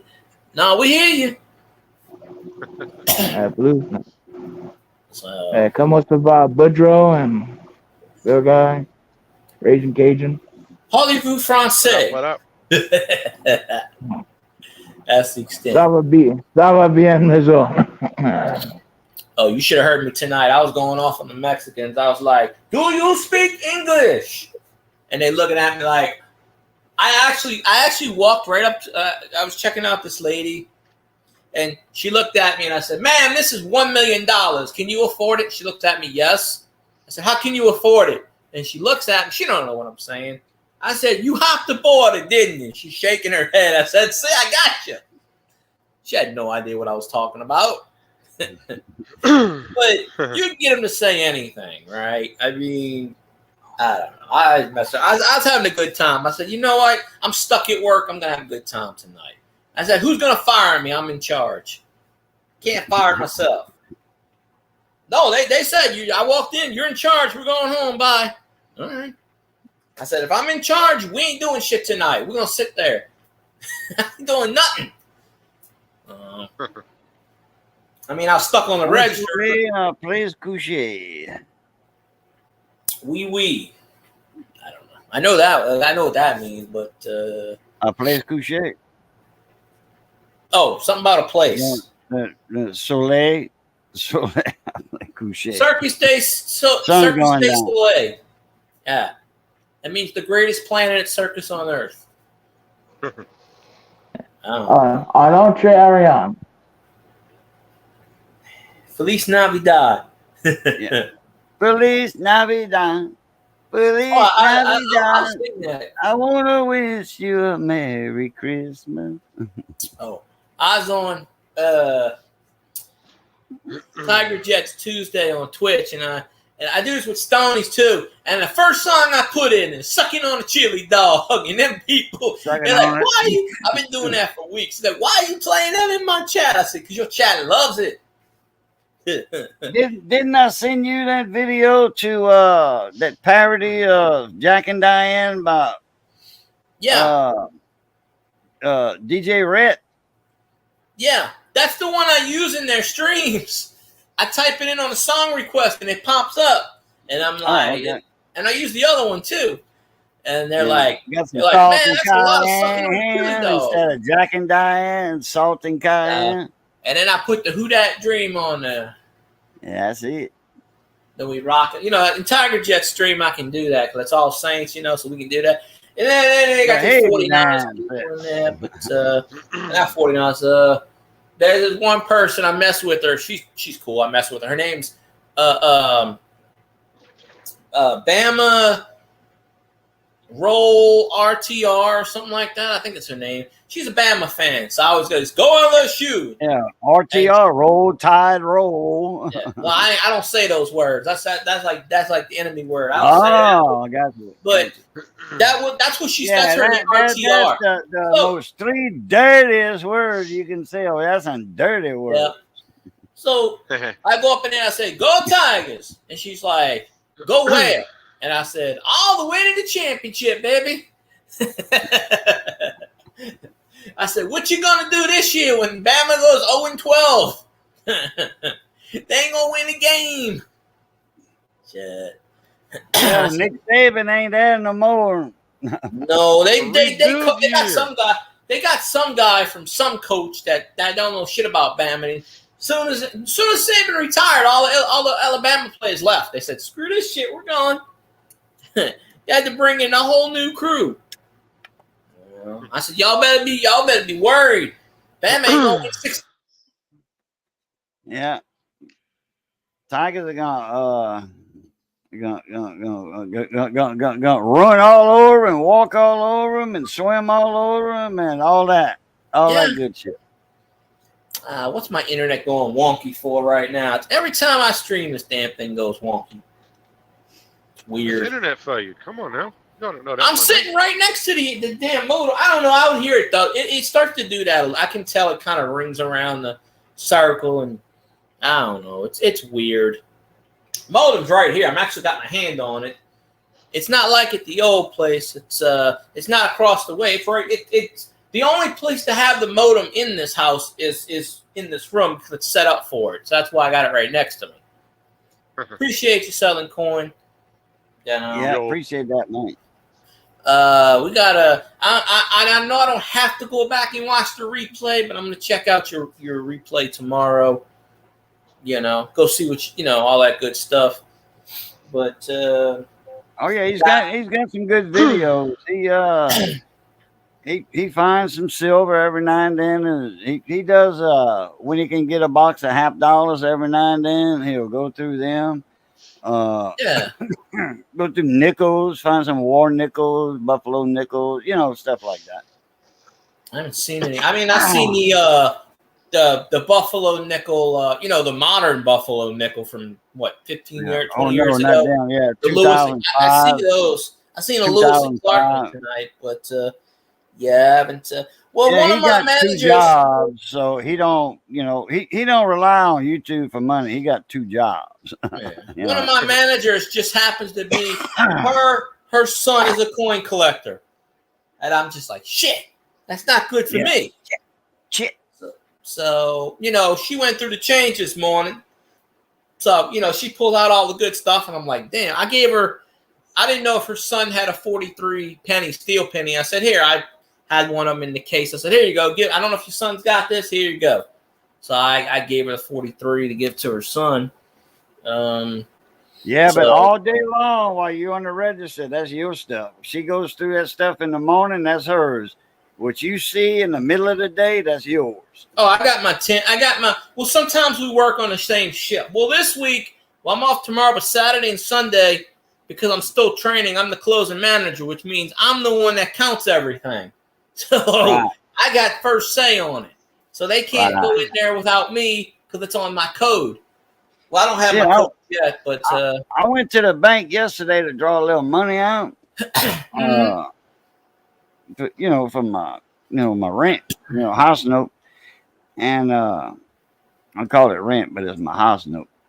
And the same thing. Yeah. I asked the girl, for if she had any $50. She was like, no, I sure don't. So I went and asked the other girl over there because she went and got my money out. And I asked the other girl, got any $50 in there? Any funny money? She was like, no, not today. Hmm. So she checked the other ones, everybody else's, because she's the head cashier. She checked everybody else's little coin trays and stuff. They didn't have none. Yeah. And then the other gal came, See you down came bag. back and said, Boogie woogie. she said, is this the only one you got? She handed me my driver's license back. I'm like, only what? And, the other cashier, the head cashier said, she handed me my $100 that I wanted to withdraw. And, then she said, is this the only one you got or whatever? And the other gal says, what, he doesn't have an account here or something? She said, oh, yeah. I was talking about a driver's license. That's the only one you got? Is this your old one? Or my driver's license expired. I didn't even know it. Well, Yeah, in April, last month. Oh, shit. They didn't send me one of them thing in the mail, they sent mine like 2 months in advance for my ID, and it's not even a driver's license. I didn't get one. I said, that must be some of that Hong Kong fooey Bujo's stuff. been driving around and Bujo's been driving around on expired license. I ain't been He driving hasn't been around. driving at all. Ain't That's got the no thing. vehicle since the first week of January, because it was mid-January. The Jeep block froze for the freeze. No, I ain't been driving nowhere. That's So why he ain't noticed it was expired. yeah, well, I don't get stopped neither. So Yeah, well, I'd rather the bank tell me something than the police officer. yeah. Yeah. I get So I'm notifications like, starting damn, I in need to take January. care of this. She said, well, I'm gonna give you your money anyway. And the girl said, yeah, if he's an account holder here, always give him. She was new, the one that I went to. The other head cashier said, if they an account holder, never pull the DL, stuff on them. This is expired or Yeah, they don't want non-valid. you to lose your business because there are people that will get pissed and take their money out. Yeah. They tried to do that shit with me, but see, now I'm going back to what Southern Coin Hunter said. I never, and I've said this in the past, I never thought when I had an account with Capital One, I never thought to go buy, now I go in there with the boss when I worked at the Savings Center. I never went in there and said, I want this, this, and this. Capital One's out here, though. They charge you like $5 if you want to order coins. They charge you $5 now. Oh, yeah. Okay. My bad. I said he gets, no, I think I did say rolls, or did I say boxes? Did I say boxes and halves? I thought I said rolls. I think you said rolls at first. I thought I did because he sent me a message saying, I hunt rolls. Yeah. And I thought I said rolls, and then he told me he wanted to get some a box for a Memorial Day, so he can do a video on Memorial Day for it. Yeah. Well, all the change that I got, I pulled out of registers, tills. I got it and changed. Now my all my dollars that I have, it's still in a box somewhere. I don't know where, but you know what I'm talking about. The stash I pull out and everything. That's still in a box. I know what box it's in. I just don't fit. It's right across the hallway. I can go grab it if I want. But it's all the way at the bottom. I hope it stayed in the package and hope all the things didn't fall out. But funny enough, I'm going to start. Okay. I know you can still hear me, but I'm going to start. Yeah. My front yard and my backyard. The backyard, especially after the storms and when they mowed it, I found 6 or 7 pennies, just topsoil. In the front yard, I found about 6 or 7 pennies, topsoil. Then I went around the side of the house and I found 2 nickels that were in the ground. I don't know, just topsoil, but they came out of the ground. So I might do this tomorrow. I'm going to start. I ain't going to film it. I mean, maybe I should, but I don't know.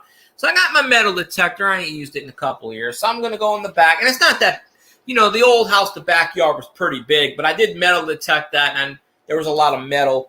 Now this house, they got drainage in the backyard, so it's gonna go crazy. But I'm gonna metal detect it. Hopefully, I don't dig up any dead bodies or anything or any other shit. And who knows? They might have buried a rat back there. Well, there's a mound of dirt that they raked out, but I don't know what the hell. It could be anything. But I'm gonna metal detect the front. Front yard's pretty decent. Backyard and so. But I've been finding like all the pennies just top surface from the rain and everything. Just like I must have found at least 30 cents and change just from the backyard and the front yard. Nothing old, nothing new. Most of the zinc pennies but the nickel is so goddamn corroded. I don't know what the hell. It's so green. I don't know how long it's been sitting in the ground. And it either came up from the rain or when the guy cut my grass. But I've been finding pennies and just recently nickels in the front yard, just walking by. Oh, penny, nickel, penny. And I'm just like, all right. So I'm going to probably metal detect it tomorrow at some point. Maybe because, I haven't metal detected in a while, but hey, maybe I metal detect it and I find a barber quarter or something. I mean, no. Well, this neighborhood was built in 82, so the chances of me finding something really old is going to be astronomical. Never say never. I mean, there was a guy. Unless you dig deep. There was a guy somewhere in some state that found gold bars in his backyard, buried. Gold bars? Gold bars. Wow. Shit like that, you got to report to the government, though. So that I would not. Not me. No. Well, here's the thing. If that, I'm not reporting none of that to the government. Here's the thing, right? Okay. It leaked because obviously Raging knows about it. So somewhere they found out, and then, because they said it's taxable income, which is bullshit because, whatever. But Kentucky. Now, Kentucky, they calling that was in a cornfield. They calling that the coin hoard. Coin hoard. Okay. That was a lot of dollars and not dollars. I think the most biggest gold coin in that hoard was and that was from the Civil War. They can tell because it was a Civil War era, before the Civil War. Now the biggest one, I think it might have been a double eagle, but most of them were quarter eagles, which is a $2.50, and a half eagle, which is a $5 gold coin. I know that one in that Kentucky cornfield. That wasn't bars. That was gold and silver coins. No, this is the one I'm talking about. The first thing he found was a jar full of money, jar full of $100 bills. And the police department, they wanted to take it from him. Well, they can't because it's private property. Oh yeah, they probably think it's. No, wait a minute. Why were the police there?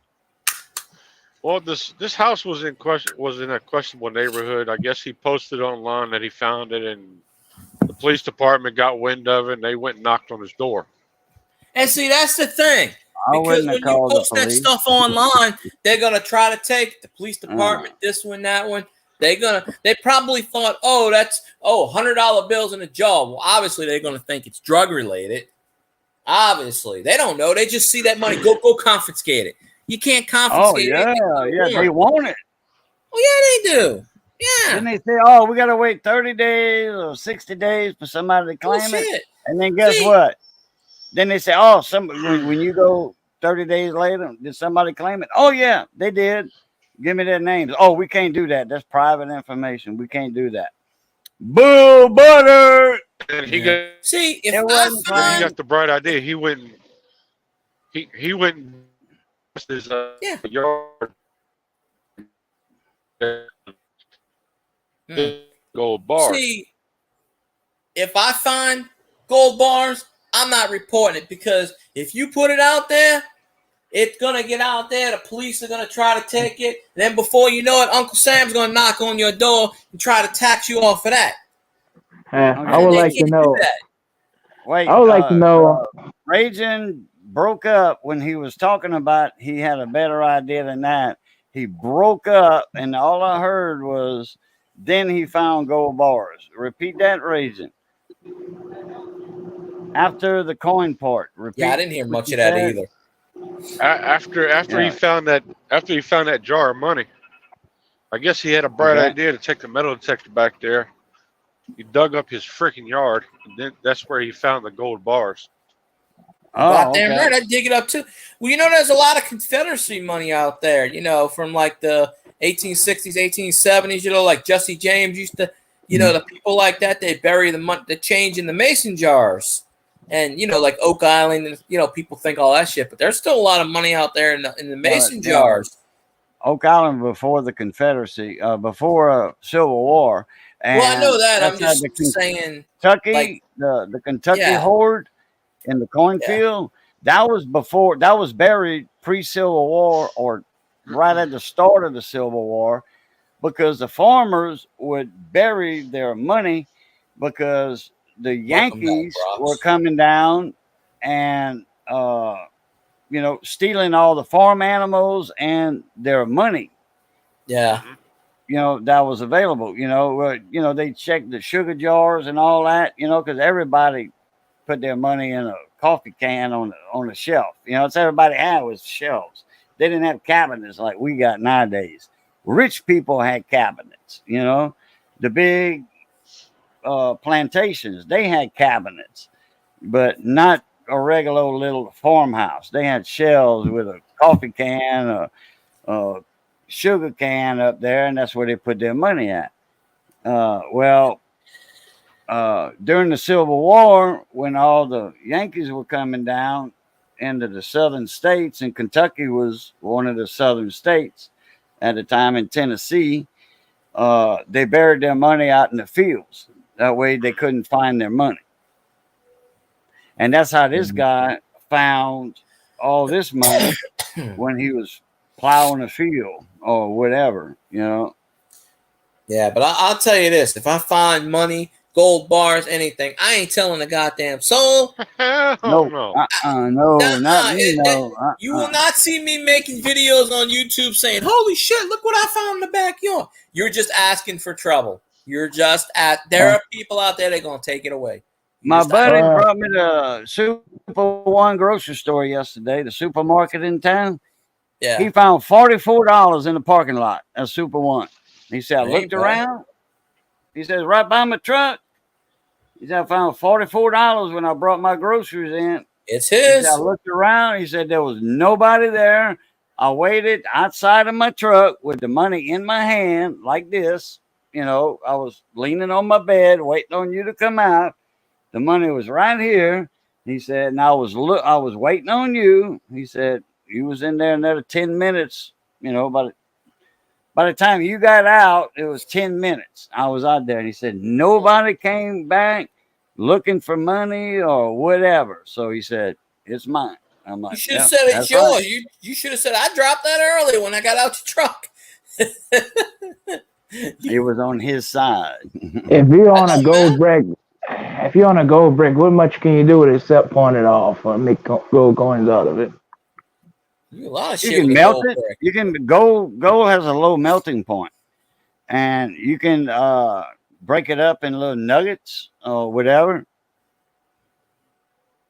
and sell it like that to pawn shops. Mm-hmm. You get the melt value from pawn shop. Yeah, speaking of pawn shops, I heard Cajun, the one that was in that made a show of it was in Alexandria, closed down. I didn't know that. The Cajun Pawn Stars. Yeah, Pawn Stars. I did not know that. Somebody not long ago said they was going through Alexandria. In my live stream, somebody said that they were taking a trip up north and they were going to stop over there to see what they had. Now, he didn't say they were open. He just said he was going to stop there. That wasn't but about not even 2 months ago. I didn't know they were closed. Well, there's you go to Rick Harrison in Las Vegas. They take it in there. They're the best pawn shop. Yeah, we're talking about Rick up in Las Vegas. Yeah, I don't know the name of their pawn shop. I don't. It's called Pawn Stores. Oh, Golden something Exchange is the name of the pawn shop. Gold and Pawn or something it's called. Or Golden Pawn, something like that. Something exchange. Yeah, Gold and Pawn Exchange or something. It's not Pawn Stores. No, that's not the name of the. That's just the name of the show. It's just the name of the show. Yeah, but it's. I was talking about the name store. of it is Golden Pawn. Yeah, I mean that's what Coat was asking. What's the name of it? Golden Pawn Exchange or something. I think that's what it's named. Some catchy name. Or you could just Google it; it'll pop up. Hey, you know how many pawn shops opened up on Mississippi Row, on Casino Row in Mississippi, that wasn't there before the casinos were there? They got like 4 or 5 pawn shops. You know, they got one or two in Biloxi, Gulfport. You know, people selling their stuff because they're addicted to gambling. You know. And there's pawn shops there. Man, I went over there. I was looking for a zip router for drywall. I got one for $30, a DeWalt. I'm talking about, you know, the old style DeWalt zip router, you know, for cutting around electrical boxes and, you know, for popping in drywall. A zip router, $35. Man, I was like 30 or 35. And, you know, that people selling that for $10 to go gamble, thinking they're going to win $1 million, win all their money back. Nope. In every gambling town where there's casinos, you got pawn shops close to the casinos. There's another pawn shop in Detroit. It's an awful place. Everybody coming there is trying to get some, and they don't find enough money. They end up having to be thrown out by these big old security guards. I forgot the name of that show. Where at? Oh yeah, Hardcore Pawn. Hardcore Pawn? Yeah. Up in Never heard Detroit. of it. That's in Detroit. That's Les Gold and his That is that a spinoff of Pawn Stars or something? No, that's totally different. But is it a spinoff? Everybody come up and have trying to fight them. That came out? No, that was on before. Oh, okay. That was on True TV. That's Les Gold, his son Seth, and Ashley, the daughter. And it's called the show is called Hardcore Pawn, but it's I can't remember what the actual pawn shop is. It's in Detroit, Michigan. It's up there by where Zanron is. I was wondering why they got so many ghetto people in that neighborhood. I found out. Oh, it's in Detroit. No wonder. We can't understand you. You muffle. You eating your mic or something. You know, I wonder why they got all those ghetto people up in that pawn shop. And I was like, oh, that's Detroit. That's why. Okay. And that came out before Pawn Stars on AMC? I don't believe so. Either before or the same time, but it was on it's got nothing to do with the other one. I've heard of that show called Hardcore Pawn. Look it up. It's in Detroit. I want to say that's after Pawn Stars. That was after Pawn Stars. It might be the same time, but it's Les Gold. It's the Gold family that their actual last name is Gold. Okay. But that was a stupid ass show. God. I actually like that show. Everybody in there be trying to fight. All I see is people in there trying to start a fight though. Because they ain't got nothing to work it down. A lot of that shit that they use for the TV show is fake. The producers bring shit in to liven it up. If everybody brought in like stupid shit all the time, you wouldn't get any ratings. Of course, you're gonna have like one of a kind things and rare cards and shit, and you gotta spice it up for the producers. There was a few things on regular Pawn Stars that guys brought in that were actually worth a lot of money. But they just did that for the ratings, you know. And we go buy it. Because, you know, that it was set up. It was set up, you know, by me. okay, if I got like the King of the Morgan dollars, okay, one guy brought King of the Morgan dollars in there, and it was worth what the guy said it was worth. And the coin guy that came in said, yeah, man, this thing's worth like $500,000. You know, it's PCGS graded, coin graded. It's PCGS graded. This is real. And Rick knew it was real. But so he was like, man, I'll give you 100,000 for it. You know, I got 100,000. I'll have to ask, you know, 180,000, you know, to make money. Damn, $80,000 in one lick, you know. But anyway, he was trying to lowball the guy, and the guy said, "No, I'm not going to sell." And Rick said, "Okay, thank you for coming in." That was for ratings, you know. Well, what they do is the producers go out and buy shit, and they send someone in, like the intern or that they don't know, and they say, "Go in there at this amount. Go in there. We're filming. Go in there." And you know, so yeah, it's all that shit's all set up. I mean, in general, some of it. I like one of the episodes in Cajun Pawn Stores where the guy sold what was it, a jackass or something? Because he needed money just for a couple of weeks, and he sold his jackass, pawned his jackass. Yeah. Remember that one? Yeah, pawned his jackass.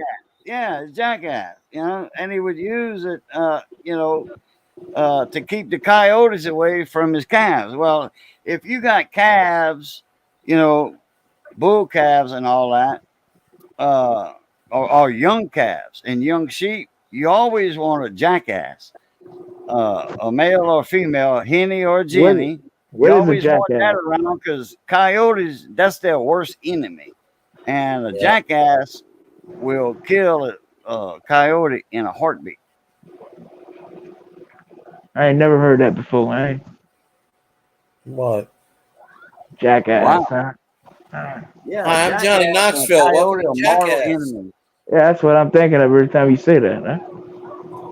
Say, yeah. Hi, I'm Johnny Knoxville. Welcome to Jackass. Dun dun dun. Yeah, not that jackass. Man let a snake bit his balls on one of the shows. Well, you got to remember the show's called Jackass, so they're gonna have a lot of stupid things. They should call it they should change it to Dumbass. Well, Dumbass doesn't sound appealing. One man. Hi, I'm Johnny Knoxville. Welcome to Dumbass. One man lit fireworks in his ass, and his ass started bleeding when it popped up. Yeah. One guy sold a fire truck. A fire truck on Cajun Pawn Stores. One woman was trying to sell a General Lee, and then they wanted to know if it was real or not. No, well, you know, they had so many General Lees during the make of that movie. I mean, that show. They had a lot. And hey, Bill Guy can tell you right there that Bo Duke, which is John Snyder, owned one of the cars. You know, he was Bo Duke. He owned one of the cars from the production. Okay, one of them, not the original. One of the original ones, though. And that thing, when the Hurricane Ida or whatever came through, put it up in a tree or something. Oh, his whole property got smashed. His whole property got, yeah. Oh, Livingston Parish for the great flood of 2016. I don't know if that's when the car got damaged or whatever, but his studio, his recording studio, because he's a country music artist, his studio got flooded, and man, people flooded in money. You know, excuse the pun. Mm-hmm. Flooded in and, you know, raised money to get his recording studio back up and running. Well, he's just built. He does YouTube videos just like for 5 or 6 minutes. He'll go live and he'll be like, "How do you turn this thing on?" He's mostly on Facebook, but he did a YouTube video. It was a live video about 3 or 4 months ago, and it's just basically a shed. Like he's in this shed. It's just kind of a shed because he started to rebuild it and this and that. And he's talking about, oh, I'm in down here with these Cajuns, and you can see in the background there's a Saints fan. There's a Saints flag out there, proud as can be. He's talking about, well, I got these strange words because he goes, my wife's a Cajun, and I'm down here in Louisiana, and people are like, why the hell are you living in Louisiana? But he's at the food and the music. Yeah, he's like, he goes, yeah, I'm still getting used to this Cajun language, but Parlez little français. God bless you. Yeah, bless you. But yeah, on YouTube he'll do he was promoting his album. He was only gonna do like a 3-minute live, and he goes, I haven't been on YouTube in a while. He goes, how do you shut this thing off? He goes, I'm pressing the button and hit the exit button. He's like, okay, I'm gonna end this now. And it went on for 6 minutes because he was he goes, all right, I'm gonna press this button, and he goes, I don't know how to use the YouTube. He goes, I'm mostly on Facebook. But he didn't do Next a Facebook. time he comes over here to the radio station, I'm gonna go and I'm gonna make a video. Last time I didn't have enough memory on my phone and all that. See, I delete a lot of shit and then do it that way. But well, I sent him an email 3 times and I ain't got no response. So I ain't sending no more to him. If I catch him in a Facebook live or YouTube live, I'll be like, hey, check your email. Because I still want to try to interview him. Get him on hey, even if it's like a 5-minute interview, hey, shit, people gonna watch it.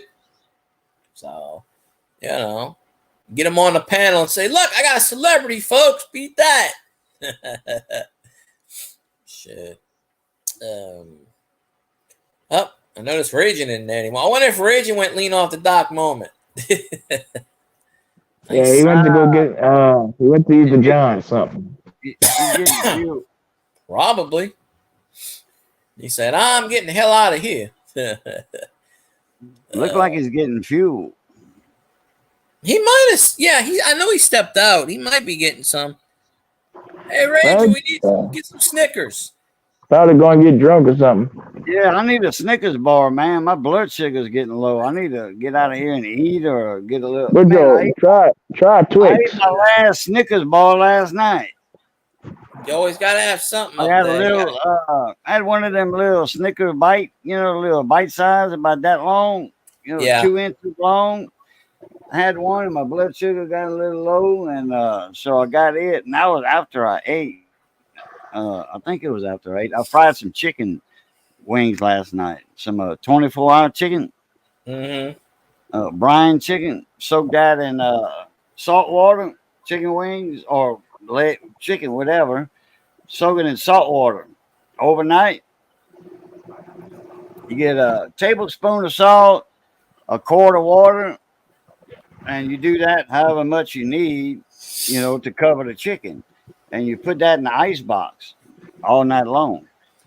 And usually it's 24 hours. I did some at 24 hours. Missy said, man, that's the best fucking fried chicken I ate in my life. Like, yeah. She said it could use a little bit more seasoning though. So I did some more last night. I didn't do it all. So that was 48-hour pickled chicken, brine chicken. And I added fried some chicken and Kool-Aid. I added some my flour. I had a bowl of flour, and I put in my seasoning and all that, and I put in a bunch of Tony Chachere's, a lot. And I put in a bunch of Cavender's, Greek seasoning, and some salt. And then I just, turned the bowl while I was spooning it over, mixing it real good. And then I poured that bowl of flour into a couple of grocery bags. And then I put, and then these were the whole chicken wings, the little drumette, all together, not just a little flap and the muscle. And I broke out the big deep fryer. I fried them down like I did the night before.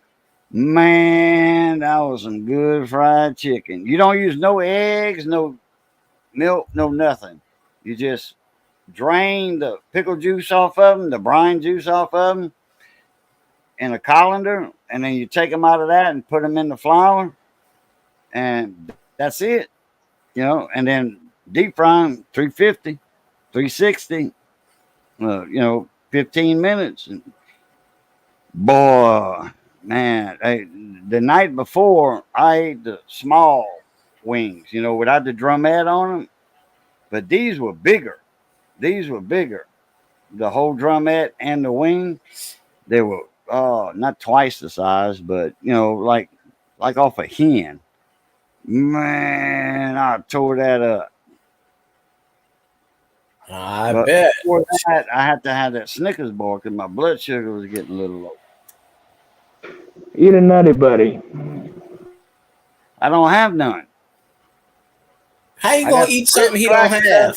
And some Orville Redenbacher popcorn, extra butter. That's what I got. The movie theater con. That Orville Redenbacher popcorn.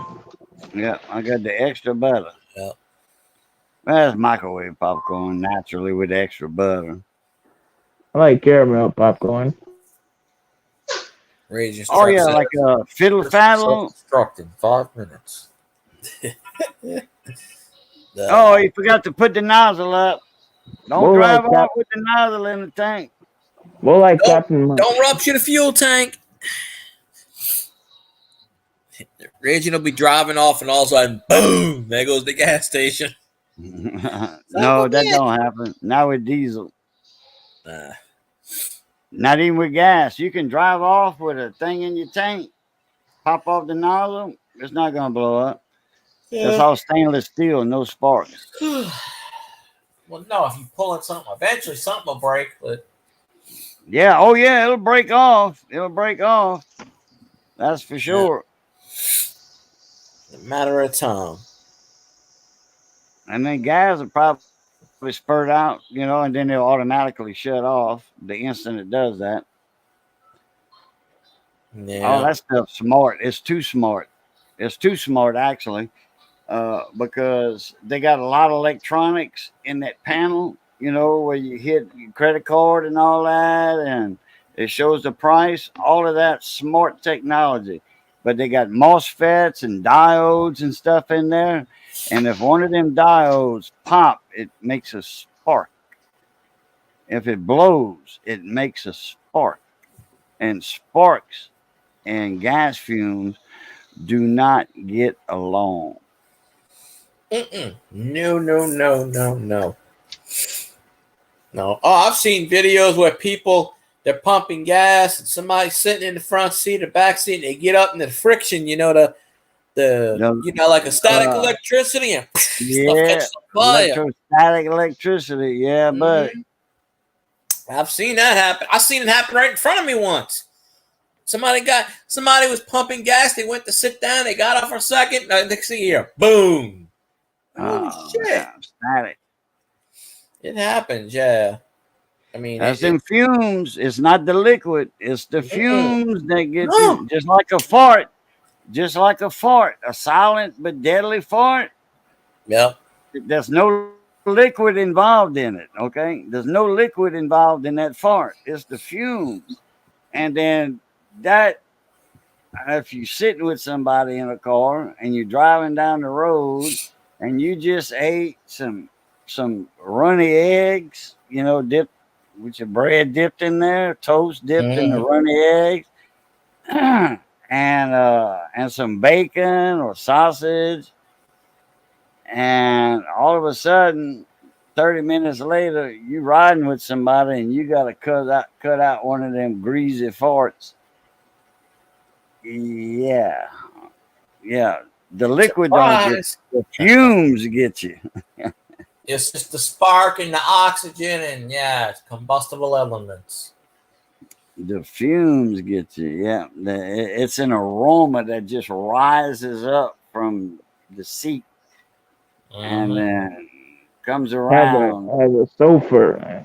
And the air conditioner just kind of reprocesses it. Oh yeah. That's funky, huh? I know all about that silent but deadly one. Oh man, I had an old black man. My truck, I had a 66 Ford pickup with a camper shell on back, and I had a 3 on the tree, and the gear shift went out on it. So I brought it to my cousin Primo's mechanic shop out in the country by my house. And well, I had to go to work. So I was working at the gas station. I was an assistant manager over there at Jim's Exxon in Intercoastal City.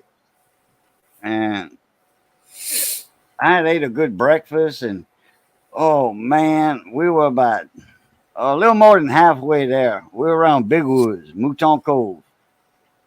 And I'm like, damn, boy, I had to fart.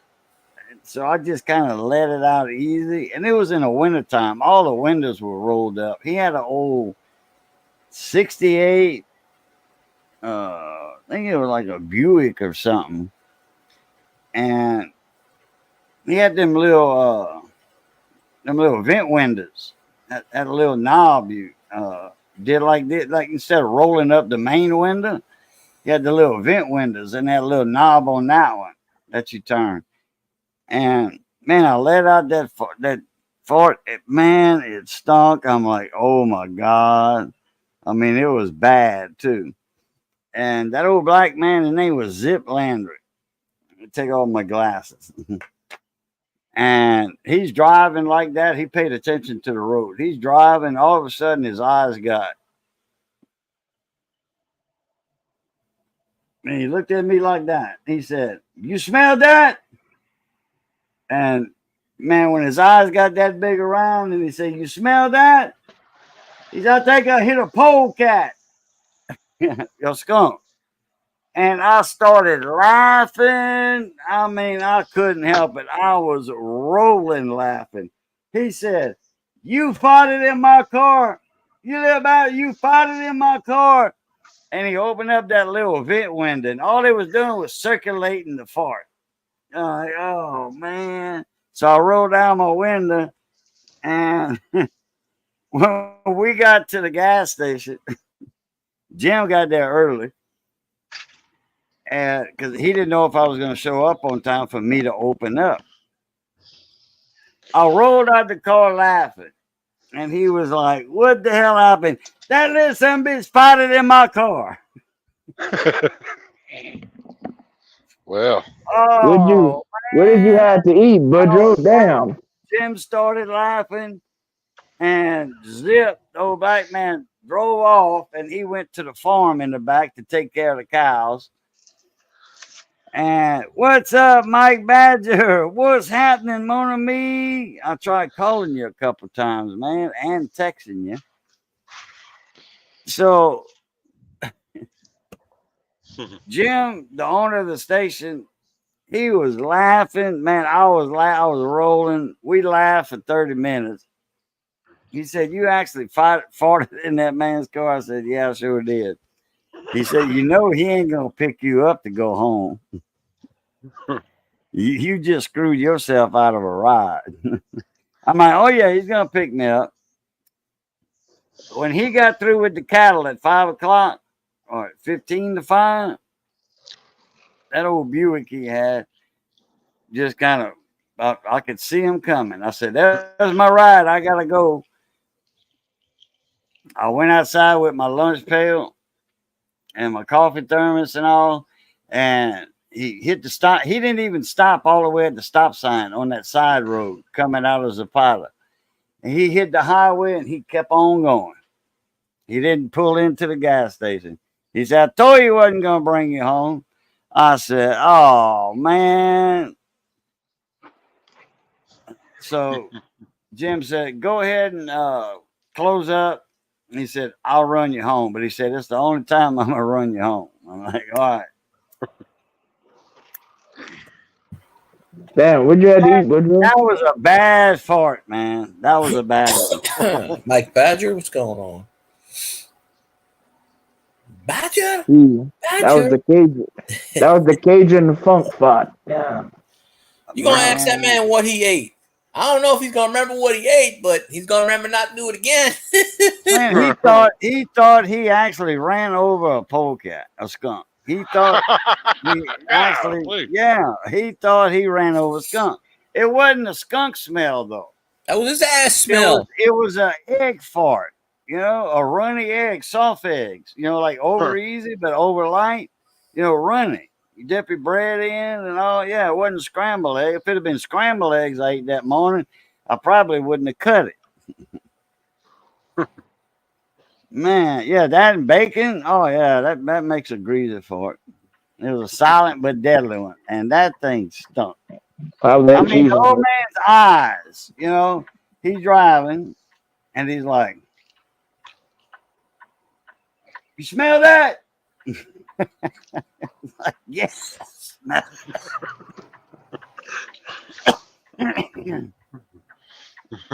I think I ran over a polecat, man. I busted out of that. That was it. Not like Rikishi or something, huh? Oh, man. Damn it, boy. I was raised up with that old man's son. That old man was raised up with my daddy, Man. What you been up to, Mike Badger? Man, you done ran that man out of his own car. No, not quite. But I'll tell you what, when he rolled down, when he opened that little vent window on the side, it came out, he just circulated that thing. That's all. And it was cold. It was in the wintertime. He had the heater on. Oh, man. He's like, Jesus, I can breathe now. It had a sulfur to it. Yeah, you can see yourself as smell. It was wonky. Yeah. I'll never forget that until the day I die. I bet. It's a recorded. Well, now it's on YouTube. It's recorded for all posterity. Now it's on YouTube for the whole world to hear. That's right. Make sure y'all share the stream out. Rewatch the stream later on. We can 5 years from now. YouTube. 5 years from now, kids are gonna be like, "What's that story I said 5 years ago?" I'm like, "It's gonna be in this stream right here." Pat Paulson's gonna catch a wind of this. Excuse the pun. Pat Paulson's gonna catch wind of this. And then he's going to make a little short out of this one. He's going to catch wind, or he's going to break some wind. Pat made a couple of shorts about me. He was in the stream, and I was talking about COVID, with the toilet paper shortage. Oh, yeah, that bullshit with the shortage. Yeah. You can never have a toilet paper shortage. All you need is Atlanta Falcons gear. You're set for life. That's it. Yeah, take their jerseys. Wipe your ass with their jerseys. You run out, you get the Panthers jerseys. You can never run out of toilet paper. Watch the balls with them. Yeah, exactly. Never run out of toilet paper. You know how to play your cards right. I had my contingency plan in place. I had a contingency plan in place. I had 5 gallons of water with a half a gallon of bleach in it. Not that much bleach. I think a glug of bleach. And I had bought some wash rags from Walmart, 20 cents a piece or something like that, 50 cents a piece.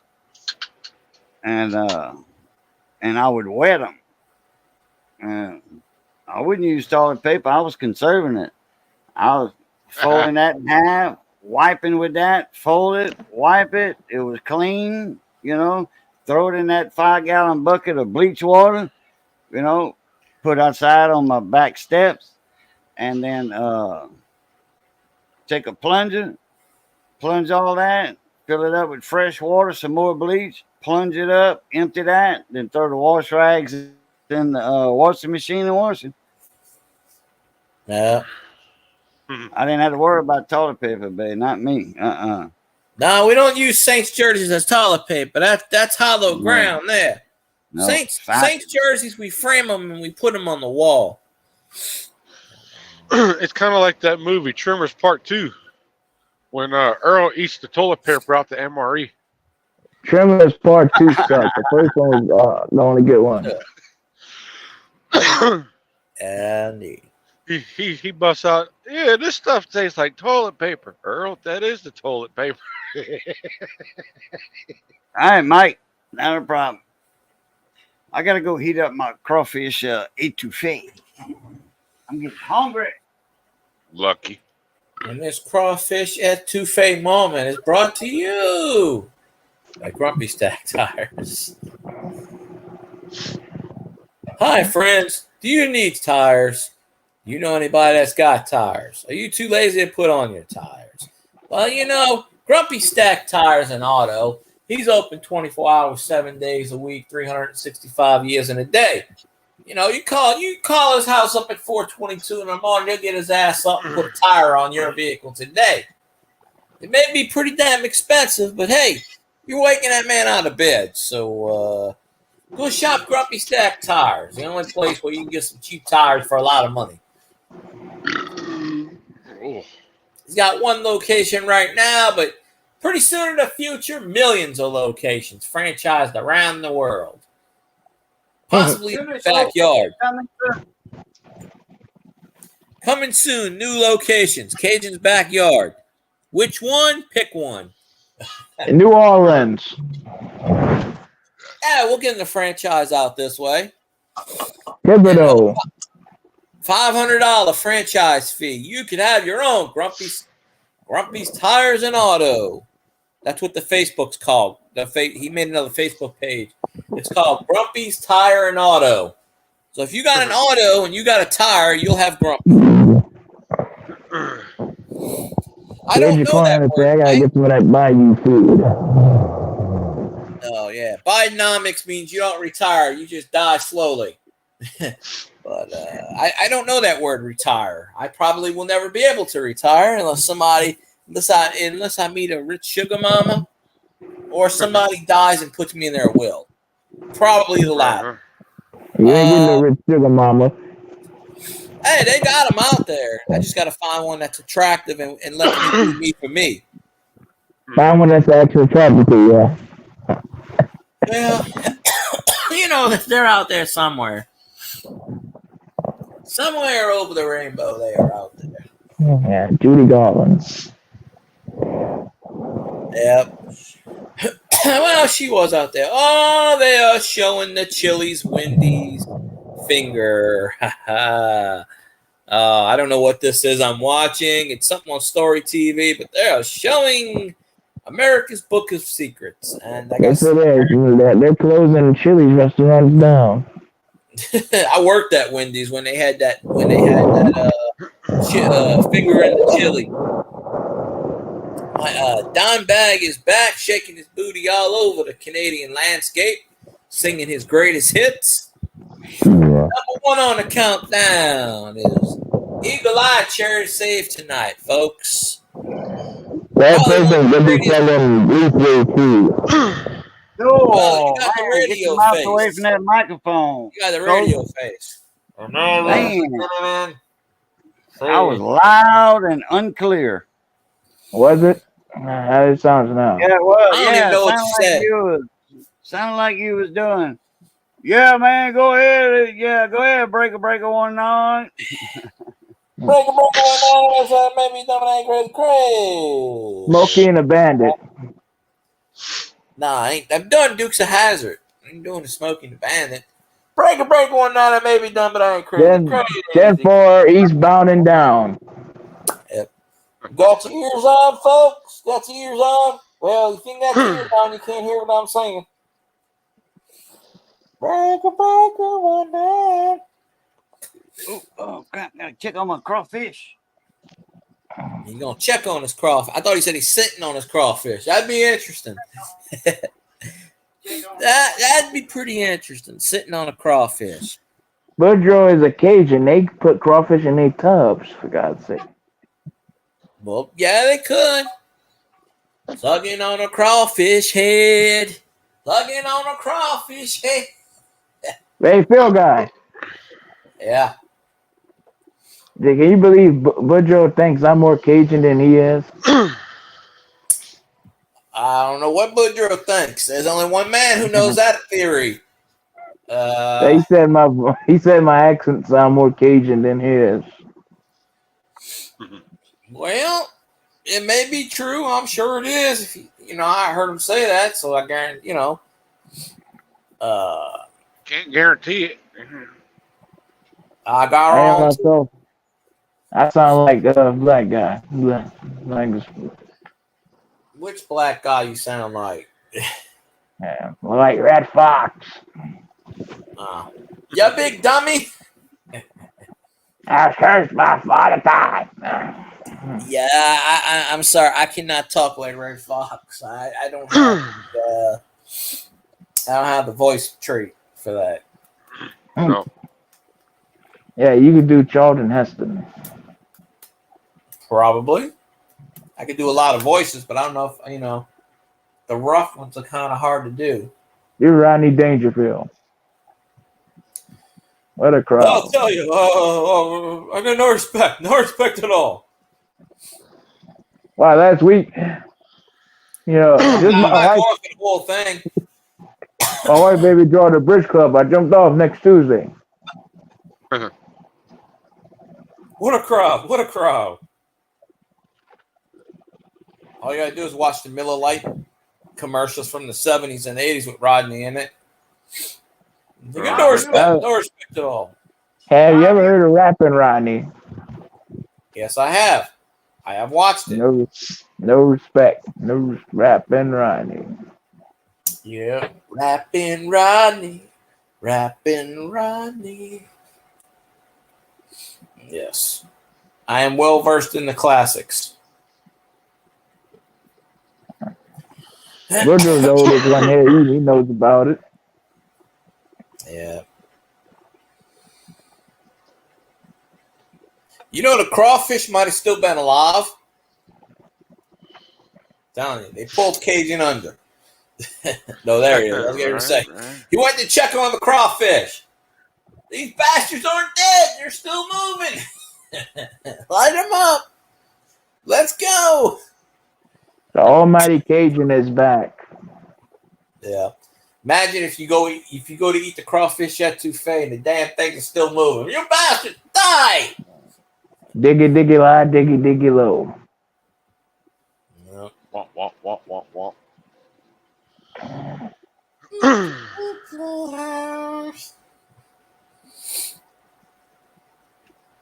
He's a Dr. Pepper right now. I'll take 46 beers and I'm watching my figure. Give me a Diet Coke. So, Field Guy, you going to take off next March for Mardi Gras? Am I going to do what? Take some time off. When? Next March for Mardi Gras. Yeah, if I don't know. I don't even know if I'm still be working next March. Probably. Well, if I can pull it off, me and the wife is coming down. You'll go to the Rex Parade. We're gonna go. Out to Boudreaux's house. Well, shit, I'm always in range of his house every time I go to my aunt's. I just ain't made it that far yet. I can always swing in and pick you up. Yeah. Well, shit, we were trying to get Doug to pick me up. I missed Doug by a freaking hour. I'm like, dude, you're at the Paragon. He goes, you were there at 11. I'm there at 1. I said, well, shit, get over here. I said, they don't keep the door locked. Shit, come on in. Fuck, I don't care. Knock. You don't even have to knock. Just fucking walk in the door and say, hey, I'm here. Shit. My uncle ain't gonna fucking care. He's the hell's he gonna do? He's gonna say, come on in. You don't talk to anybody anymore anyway. Just, sits in a chair and naps. Yeah. But, shit, he don't care who comes in the damn house. I already told him. I said, hey, I'm going to let my friend Doug in. He's like, all right. He don't care. He's like, you didn't get out, you're good. Boudreaux's trying to make me hungry this late at night. Got some cornbread? Yeah. Breathy rolls, some croissants. Etouffee. Only thing is, I can't eat crawfish. I just don't agree with me. Just I can't eat it. Boudreaux likes to eat and then go to sleep on a full tummy. You said ball crawfish. You never ain't going to said sleep. crawfish etouffee. Oh. You said ball crawfish you don't get along with. You never said etouffee. Well, I could probably eat that, but yeah.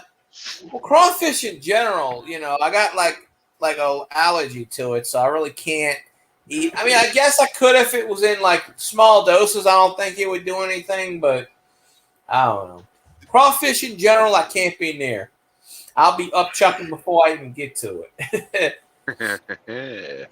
I just got that, I've just always been that way. And I can eat crabs and stuff, but, crab eat. But in small doses, whatever. But you only live once, right? The damn mud. What did you die from? Them goddamn mud bugs. All right, everybody. I'll check y'all later. I'm out. I'm going to eat. Y'all know me. Yep. When I eat, Appreciate you. I'm Cage. out of here. So, all right, everybody. Phil guy, appreciate the link. Appreciate you having me up here. Good seeing you again. Colt, good seeing you. Raising Cajun, good seeing you. Cajun, good seeing you too. Yeah, I thank the good Lord every morning when I wake up. And I'm fixing to say grace here over there. So, Brock's Boys, Mike Badger, Dimebag, Southern Coin Hunter, all y'all take care. And as always, love, peace, and crackling grease. Catch y'all later. I Plutot. See you later. Oh, wait, Raging disappeared. Oh, crap. Nice too. It's just me and Phil guys, just a couple of guys hanging out. Raging done abandoned me. He done did me dirty. Hey, come on now. You can't tell me that ain't a hell of a coincidence that his internet kicked out exactly when Boudreaux done left. That ain't no damn coincidence. Get him back on panel. I thought Southern was going to jump on panel. I haven't seen it. I guess he's not. But that's okay. He don't have to.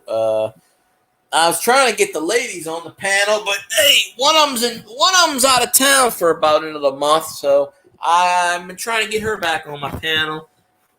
The other ones are probably sleeping. I used to have a lot of ladies jump on. I could probably wake them up and say, "Get your ass in my panel." I'll get them to twerk their butt. Twerk the booty. They'll twerk anything, you pay them $2. I ain't paying anybody. Shit, no, I'm poor. I ain't got no money. Maybe you should be paying me. Come on now. There we go. Look, New Orleans is on my television screen. And unfortunately, it's Hurricane Katrina. Son of a bitch. Like, I got nightmares about this shit now. And they're going to show Katrina shit on television. I don't miss it. No, I don't miss it at all. I'm flipping my damn station because I don't want to watch his shit. I don't miss Hurricane either. Hurricane, holy shit. I will go back to Texas. Nice stuff for that. I was pretty damn close to Texas last month. About the closest you're going to get, I promise you. I fell asleep. Yeah, well, that's okay, Southern. I fall asleep all the time. Done Raging Cajun done abandoned me. He said, "See ya, I'm gone, folks." Up and down. Here's a song just for Raging Cajun. On the road again. I can't wait to get on the road again. Road again. I took a fuel stop on the road again. But Willie Nelson. Yeah. He's like, "How you doing?" But I used to fall asleep. I used to get on people's panels. I remember one time. This dude don't have a channel anymore. He owes me like $500. He paid me ass. This guy on YouTube. But one time I'm on his panel. This happened several times. It might have happened on Cajun's Boudreaux stream too. But I know it happened in one person stream. I'm on the panel and I don't remember. It's like 3 a.m. I fell asleep. and my laptop, it turns off, whatever it is, it shuts down, whatever. You're still on YouTube, whatever. And I wake up like 6, 7 in the morning. Dude's still live streaming. He don't put me on mute or nothing. Now me, I snore like a son of a bitch. So he don't put me on mute. He's just doing his live stream. I'm just like I'm snoring my ass off. I wake up and I said, "You ain't got the decency to put my ass on mute." They're like laughing their ass off. I tripled his damn viewers in live stream just from me snoring. I got his ass monetized just from me snoring, and I'm like, dude. And then he owes me like $500 because my Saints cowgirl, So, yeah. You know what show that I don't see anymore? Who? Morgus the Magnificent. Well, he died a couple of years ago. That's probably why you don't see it. They used to have his show on there. He played The Morgus. good Lord said, "Come on down," or "Come on up." They got episodes of it on YouTube. It's called Classic New Orleans TV. Well, you can go on Dr. Chopsley is a YouTube channel that has all 53 episodes and the movie. I have all the episodes on VHS tapes. I don't need to watch the YouTube. They literally made a movie of that? Man. 1962, The Wacky World of Dr. Morgus. Somebody thought they could get rich off of it, and it's on the go on to Dr. Chopsley. I might have had more episodes than 50. That was really popular in New Orleans. Yeah. Well, back then it was in the 50s. I guess they didn't do much of anything, So it was Saturday night. It was the episode was more like in the 80s. Yeah, I have all of those on VHS. I watched them live. So I mean, yeah, I have them all. I have them sitting right here in front of me. I had 2 or 3 episodes on my YouTube channel, but I took them down because I didn't want to have a copyright. But the people that own the master tapes, that company's not around anymore. But I guess his daughter owns the copyright to it now. But Causeway Coin Company. There we go. The fairest of them all. I met that dude once. He tried to not give me much money for my coins. That's how they are. They want to cheat you out your money and shit. Some people think. What? Some people think them quarters that are old and got silver in them, they worth a lot, but they really not. Well, they only have 35% silver in them. It's not 100% silver. Exactly. And some people be like, I saw these people that were catching a bunch of quarters. They had thousands of dollars worth of quarters. I mean, the rare quarters, it depends on the condition. I mean, if it's in good condition and it's a rare, quarter, then yeah, you might get $1,000 or more off of it. But I mean, you have to have the right circumstances. I watched a couple of these YouTube videos, and these boys, 2 boys went up in the bank, cashed it in. They wouldn't go to Walmart because they know they had a lot. They had like over $5,000 in worth of quarters. Well, I mean, there are some YouTube channels that, like Quinn's Coins, he does some stuff, one of these days, I get him on a panel. A lot of these coin channels, some of them grew up pretty big, and they just, by their own fault, they ain't doing much anything else that anybody else can do. It's not like, but they just do their thing, and that's about that. But I don't know. He's got a lot. He got what, 200,000 subscribers, probably. I got a roll of. I put this in my wallet. I got over $10 worth of quarters in my wallet. I put it in my wallet. I have no other place right at the moment. A roll of 10. Check the quarters. Don't be like Raging Cajun and cut a penny in half that's worth a shitload of money. You know, only he cut a penny in half and not realize how much it's worth. And I'm just like, and it didn't even make up for the video that he did. So, I'm telling you. Now, if he would have cut the penny and the video would have got him a lot of views and made him a lot of money, okay, we get that. We understand that. But it's not like, you know, it didn't quite work that way. But I'm just like, damn it. I caught this when I'm watching the video. I'm like, he cut a damn 2009 penny in half. And one of the rare ones, too. I'm not saying it's worth a lot of money, but it's one of the rare ones for the presidency. I'm just like, of course, he didn't know that. But now he knows it. It's like, hey, well, shit, look what I did. If he would have known it at the time and put it in the title, you know, maybe wacky shit happens. Who knows? Because people like to watch stuff like that. But, I mean, in general, it's like you never really truly know. But I sure miss the good old times. All right. yeah. So you were born in the 80s. I don't know if you're a guy. Indeed. I was born in 2000. My birthday was 2 weeks ago. Well, happy belated birthday. I mean, I'm a young 21 myself. You know. Yeah, in your mind. Yeah, my body says, fuck you. You're in your 40s. My mind thinks I'm still 18. I could still be a kid. This feels like my mind is telling me no, but my body wants to say yes. Get on the mic and I go, attention, ladies. I am ready to party. Party. I got on the mic and I said, and this lean off the dock moment is brought to you by Grumpy Stack Tires.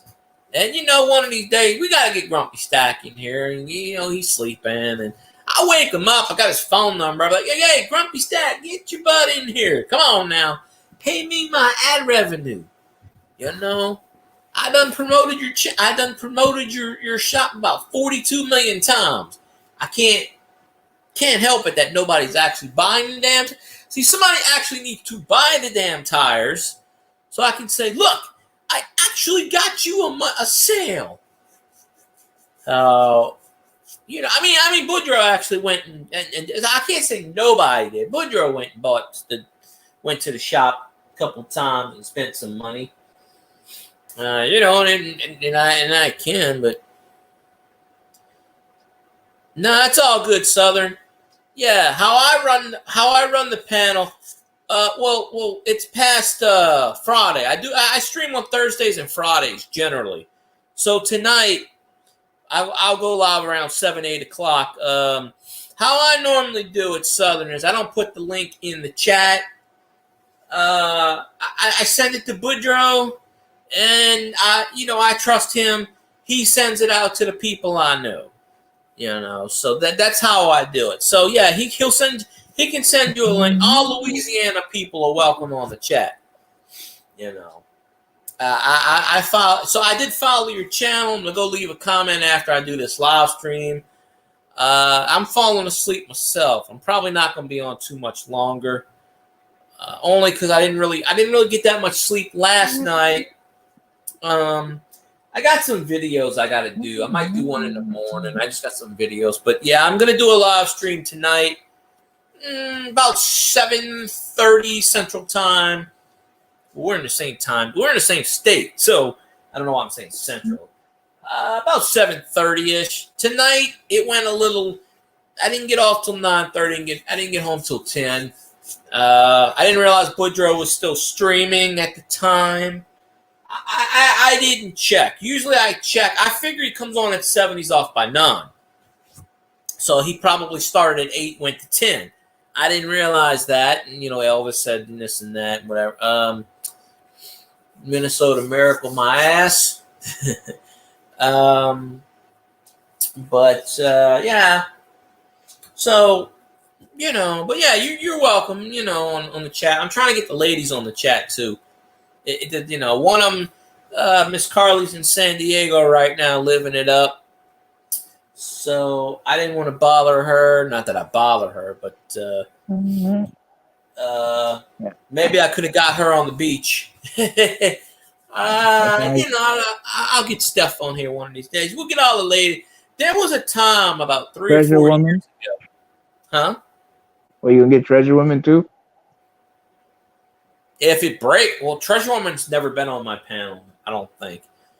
I could get Treasure Woman. Yeah, I haven't been in her streams in a while. Well, there's a 6-hour time difference. She's in the UK, so you got a 6-hour gap. It's kind of hard to get in. Like when it's like 3, 4 in the morning here, she usually does her morning streams. 18 weeks. That's all that's left. Damn right. Yeah, I just hope Derek Carr breaks his leg and Team Taysom leads us to the dance. I don't like Derek Carr. I can't stand him. He couldn't lead a paper in a banana sack. You got to run the ball 20 times with Taysom and 20 times with Kamara. Run old school football. Throw in a few trick plays, and we're good. I mean, Taysom is a trick play master anyway. Honestly, you give Taysom the ball 20 times, pass, throw, reception, block, punt, whatever the fuck it is, touch the ball, and you let Kamara run. You let Carr throw the ball maybe 5 times in the game, if that. Back in the 70s when Bob Grease was the man, he threw the ball 4 times in the game. He let the running backs do their job. Let the running backs do their job. We pay all these running backs shitloads of money. Let the offensive tackle do their job and block. And I know we play the Cardinals in the preseason and somebody else. I'm surprised we don't play the Texans. We usually play the Texans every game. Not every game in the preseason. I'm going to try to go to the Saints facility this year. I didn't get to go the last 2 years. I have went, and there is video of me. I have video of Drew Brees screaming, "Fuck!" I have it on my Saints YouTube, which I haven't. And I didn't do anything on the Saints YouTube last year. Not much. But it was at like 235 subscribers. It's probably down about 200 now. But I would do videos right after the Saints game. And I would get like 360 people in a stream. And not all of them Saints fans. Packers fans, Vikings fans. I had the whole NFC North up in there one time. Packers, Bears, Lions, and Tigers, oh my, and all the shit. But I can't wait till LSU football kicks around. That's right. Another undefeated season. Nussmeier is going to be the quarterback. We ain't got JD5. It's a damn shame that we wasted JD5's senior season. If the defense didn't suck ass, we wouldn't have lost 4 games. I mean, honestly, if we didn't have JD5, we probably only would have won 3 games, 4 games tops, instead of going 10-4. And considering that JD didn't even play in the last game, because I hate that rule when the college players opt out of the bowl games because they don't want to get hurt. Stop being a fucking pussy and play. If you get hurt, you get hurt. But you should at least sign a contract saying, okay, here's a contract. If I get hurt, at least pay me a couple of million. Sign one of those Lloyd of London contracts. If I can't legally play, then I get guaranteed $1 million a year for life.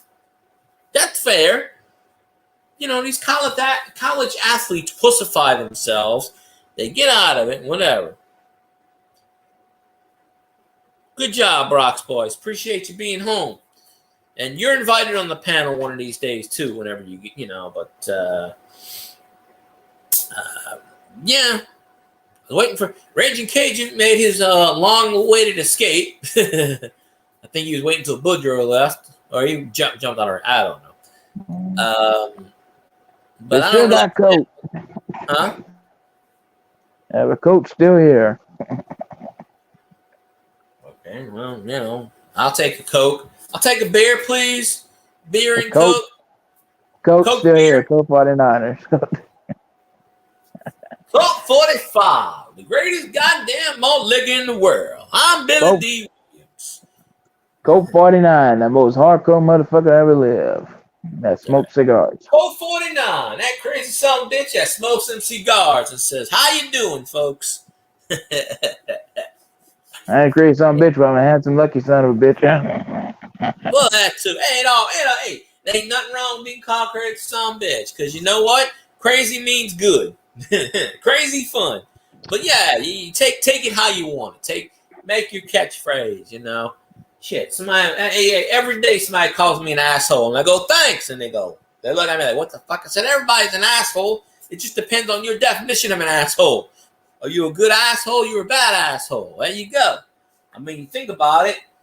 Just because someone calls you an asshole, why should you be insulted? You know? I mean, you have to value somebody's opinion to actually be insulted. I mean, if you don't value the person's opinion, then they can call you every dirty name in the book. It don't mean a goddamn thing. But, you know, so. Yeah, I have you on. Where do I have you, Brox? I have you on Twitter or no? I don't have you on Facebook. Don't I have you on Twitter? But yeah, Southern. I'll get on tonight about 7:30, and I'll tell Boudreaux to send you the link, and then Boudreaux could send the links to Brox boys. And yeah, I don't drop links in chat. I don't put the description in chat. I try to get the because you never know who's lurking out there to click that damn thing. I don't want the porn booty on the the porn bomb on the troll. They did that. I was on Scotty's stream and they did that shit one time. They porn bombed them, and they used my damn screen name to do that shit, and it pissed me off. I'm like, they goddamn cowards, goddamn trolls. They do that shit. I'm like, I'm not. That ain't me popping up on the damn panel. I promise you, that's not me. But but appreciate you, Southern. I did give you a follow. So, the more coin people I get with, better. And from Louisiana, that's even better. Automatically follow Louisiana people. I got a bunch of them. I'm a Louisiana man. Damn right. That's why you up here. That's why you on the, and I try to watch your live streams, but I'm either at work or something. By the time I go to watch them, you already deleted them, so I don't get a chance. Well, I don't be having a lot of successful live streams lately. I still got old live streams on my channel. You can watch those. They're funny. They're real funny. I'll boot them. I'll boot them up and stuff. But I mean, I do see notifications, but a lot of times I'm at work, and then by the time I go to watch it, you already, So I'm trying to make an effort to. Have you ever seen any of my videos? Huh? Have you seen any of my videos? Yeah, I've seen a couple of these cigars. I commented on a few of them. That was the one when I flashed a bunch of money and showed my wallet. Thanks, wallet. I mean, I haven't watched any recently, but I have watched them in the past. Monday morning. I'll try to be in there Monday morning, Southern Coin Hunter. Usually Monday. Well, this Monday I was off. Usually Monday mornings I go to work very early. But they're probably not going to put me any mornings anymore. So I will. But if not, I'll play catch up on the replay. I got a mental list of who I'm watching and who I'm not watching. So... yeah, if I'm up, I'll check you out, share you out, all that good jazz. A lot of I always joke that I got kicked out the coin community because I used to have a lot of people in the coin community in my streams, but a lot of times I don't share. I do show my coins and stuff, but a lot of times we don't talk about it. Most of the people, a lot of them aren't even on YouTube anymore to begin with, but.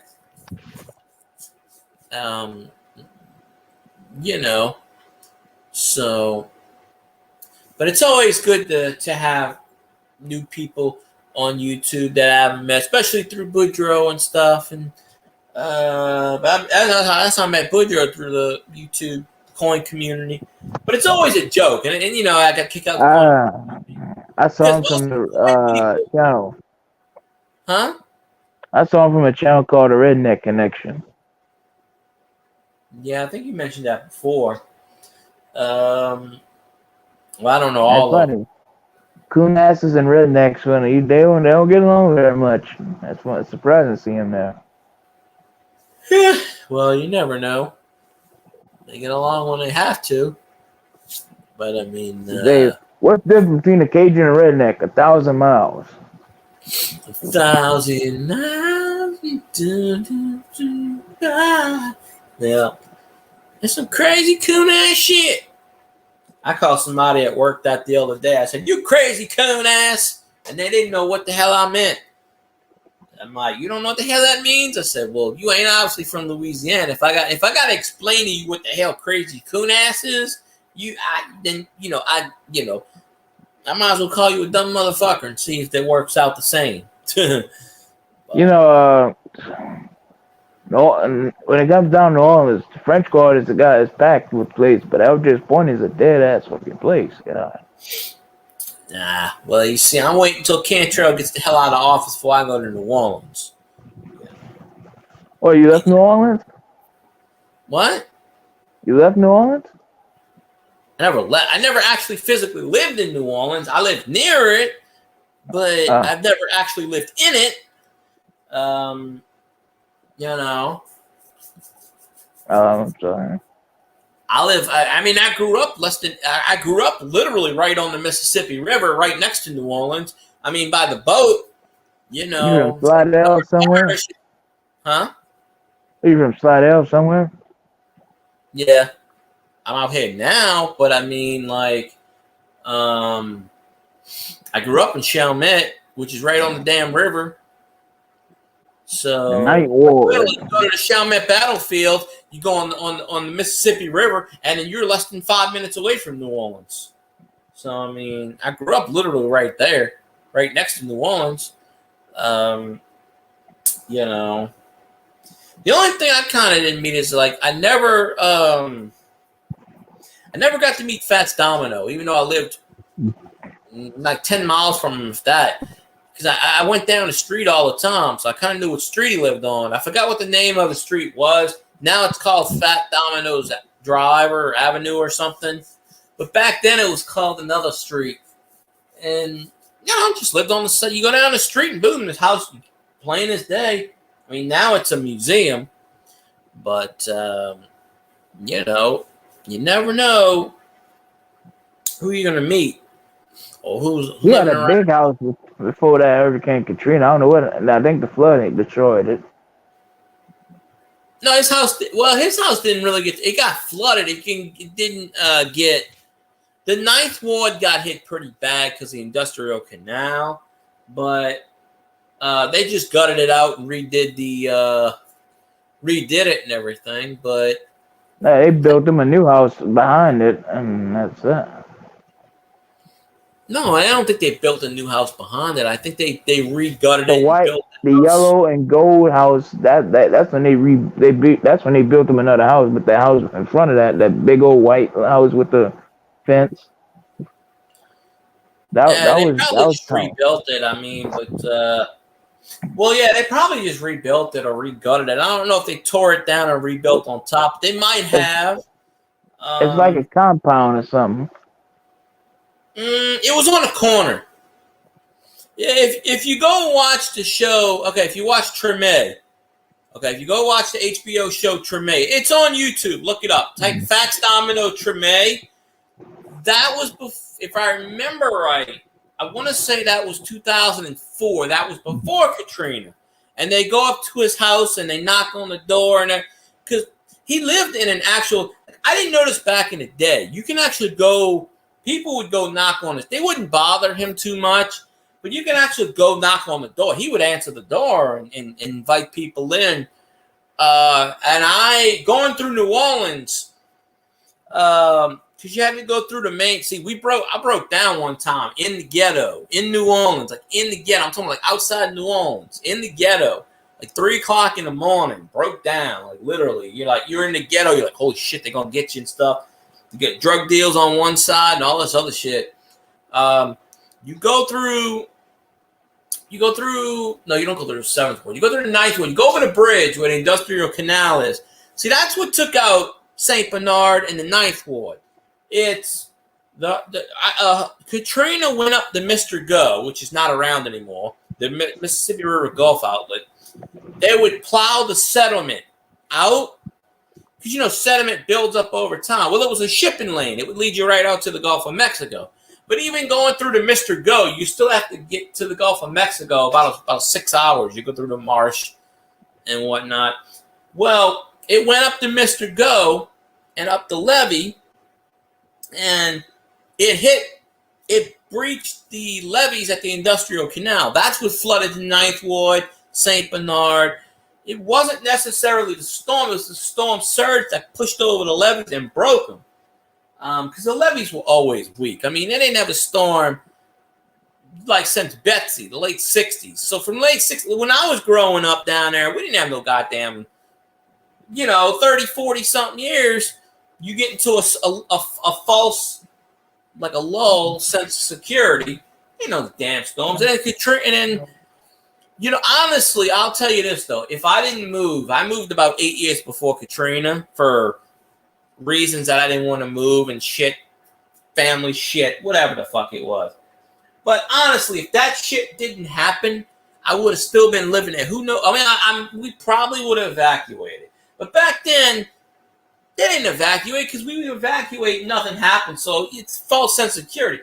That's why so many people died at Katrina. They just figured, it's another storm. I'm not fucking evacuating. And it turned out to be the biggest storm ever down there. I mean, But honestly, the government didn't put any money into the fucking levees. And St. Bernard is surrounded by water in 3 different locations. You got the Gulf of Mexico on one side, Mississippi River on another side, and I don't remember what's on the other side of that. But it's basically all water. You get that far down. If you look at the map, you're pretty much at the end of the world.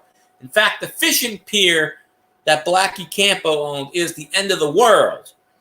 That's where...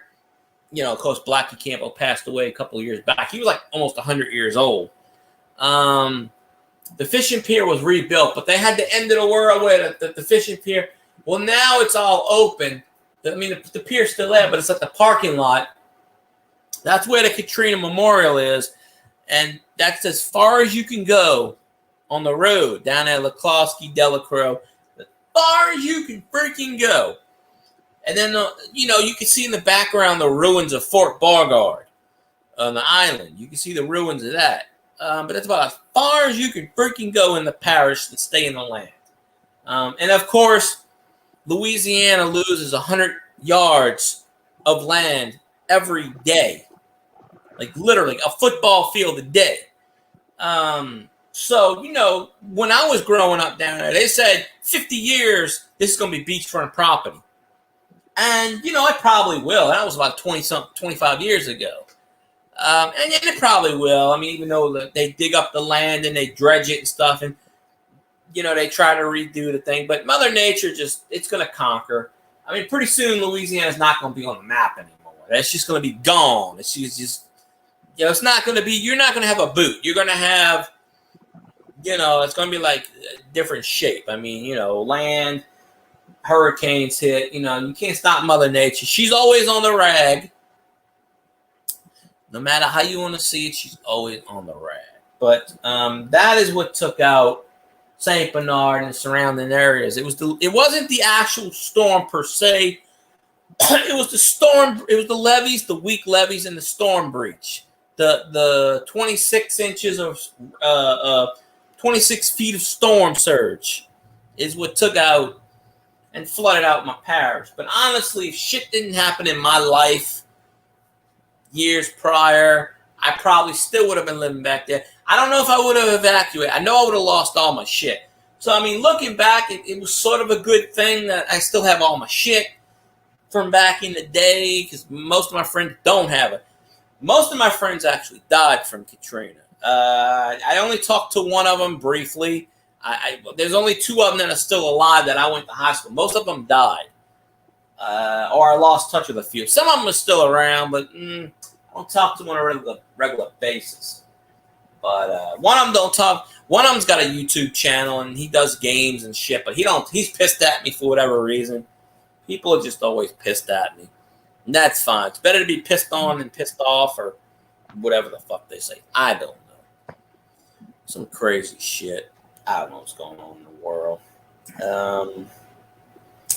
Well, we just hit 3 hours, so I'm gonna start wrapping up this thing. You know, May has passed around fast. You know that? Huh? The month of May has passed so fast. Yeah. The month's almost over. What was that? Month almost over with. Yeah, time goes by fast. I'm trying to get through the rest of this year. Except when you're bored. I'm trying to get through the rest of this year so I can get me another house, get me a place close to my job, get me another house, cut my losses, cut my revenue, save up, get me a good house, all that good shit, and you know. I didn't even get any fucking tips last night. I'm very disappointed. These fucking Chinese people don't tip worth a shit. They don't tip at all. I literally lifted up 3 vanities and they don't fucking tip. You stick it in your damn vehicle. Okay, thank you. All that. Sometimes they don't even speak. They just close the thing, get in the vehicle, and leave. I'm like, really? You fucking had me do all this work and you don't tip me? I'm gonna start holding out my hand. Give me some fucking money. Shit. Busted. Yeah, they say they're gonna be doing that. Now people say they plan a trip this summer. Probably Disney World, at least a cruise. I say, nah, you know what? If it sounds, I may join them.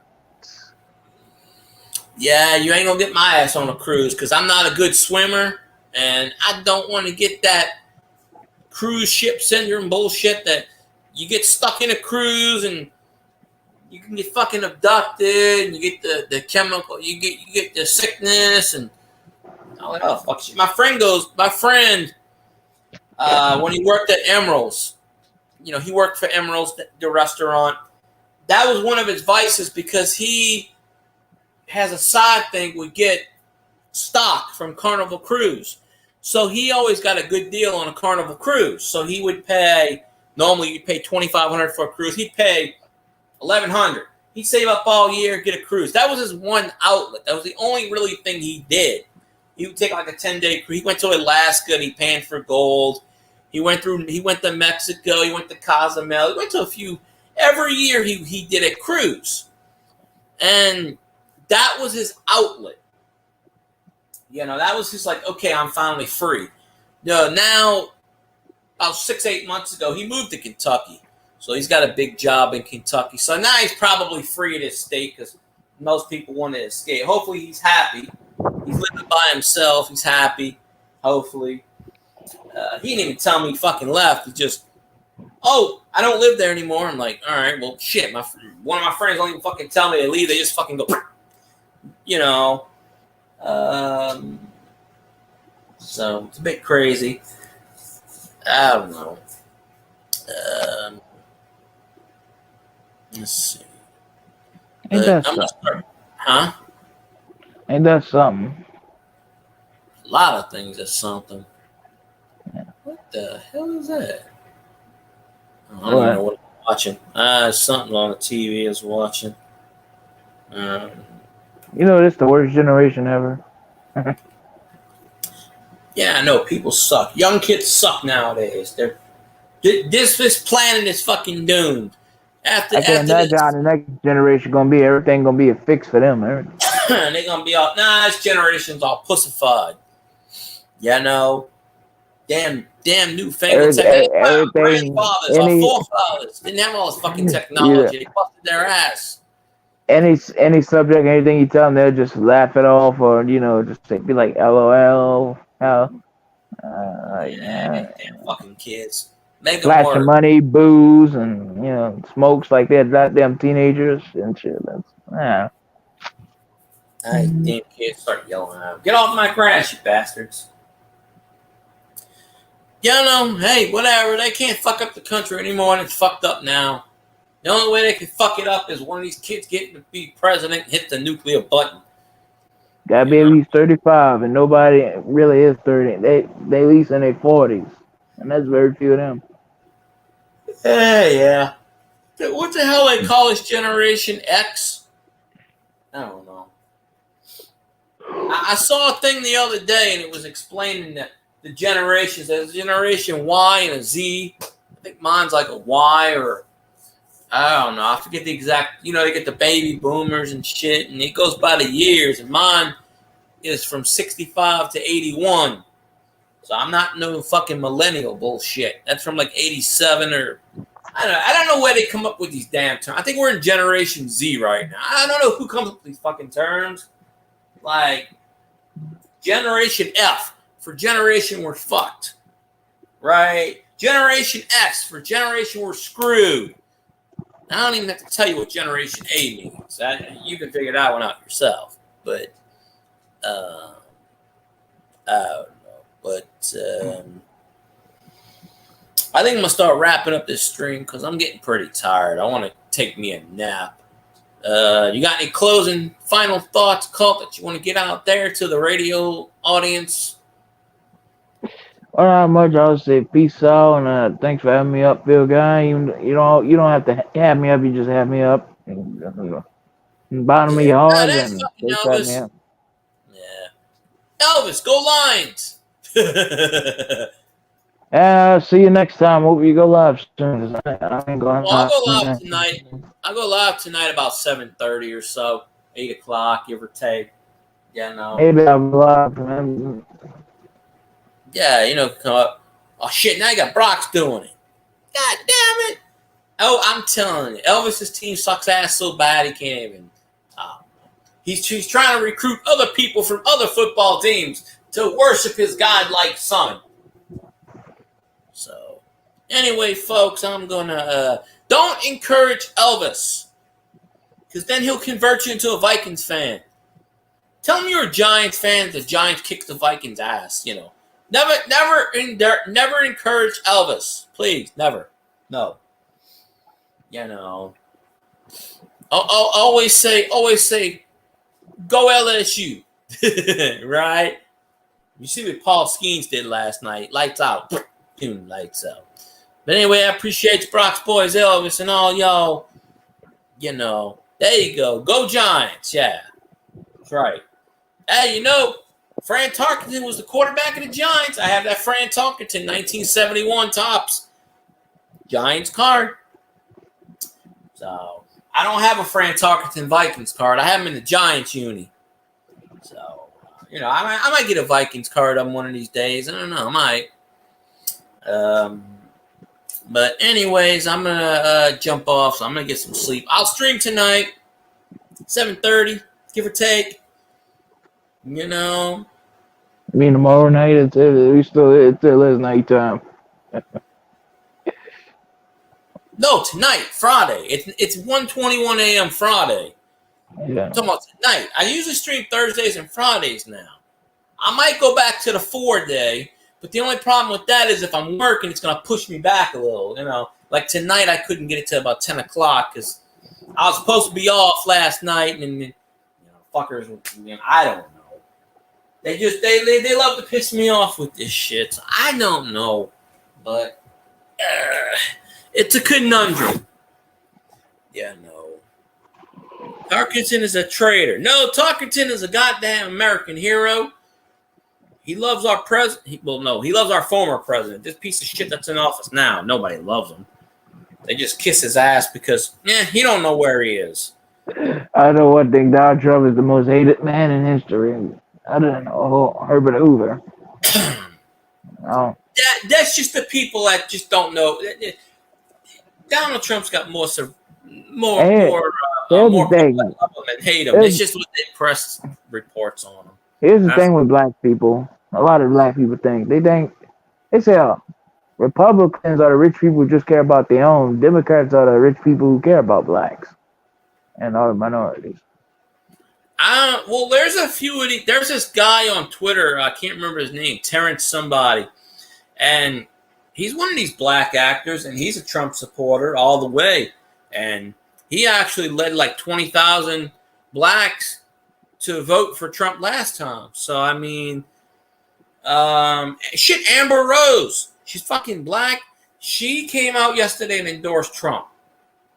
So, I mean, they're all starting. I mean, I'm not saying there are millions of blacks and other minorities that hate Trump. People are going to hate. If they're going to hate, they're going to hate. I mean, I don't understand how the fuck these people still like Sleepy Joe out there. The dude's been in office for 4 years. He's ruined the country. Physically, economically, ruined this country. And there are still people out there that will gladly pull down his fucking Depends and suck his little pee-pee.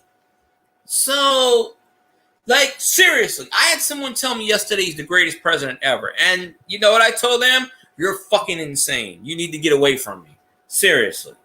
You need to go by. Anybody who thinks the president that we have in office right now, Creepy Joe, is the greatest president ever, that is why our country is fucked up.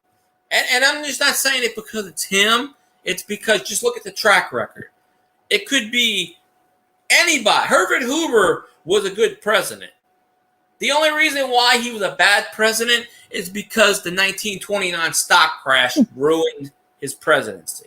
And no matter what he did to fix it, FDR. Robert Hoover didn't really do anything, though. Well, no. See, FDR goes down as one of the greatest presidents ever. FDR he did a lot for the country. You know what fixed? You know what fixed the economy? World War II. Oh. That's what actually brought the Depression. The Depression went from 29 to 41.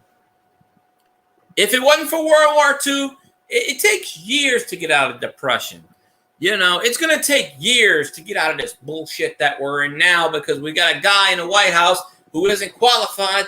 A fucking Cocker Spaniel is more qualified than this fucking ass clown that's he doesn't even know where the fuck he is.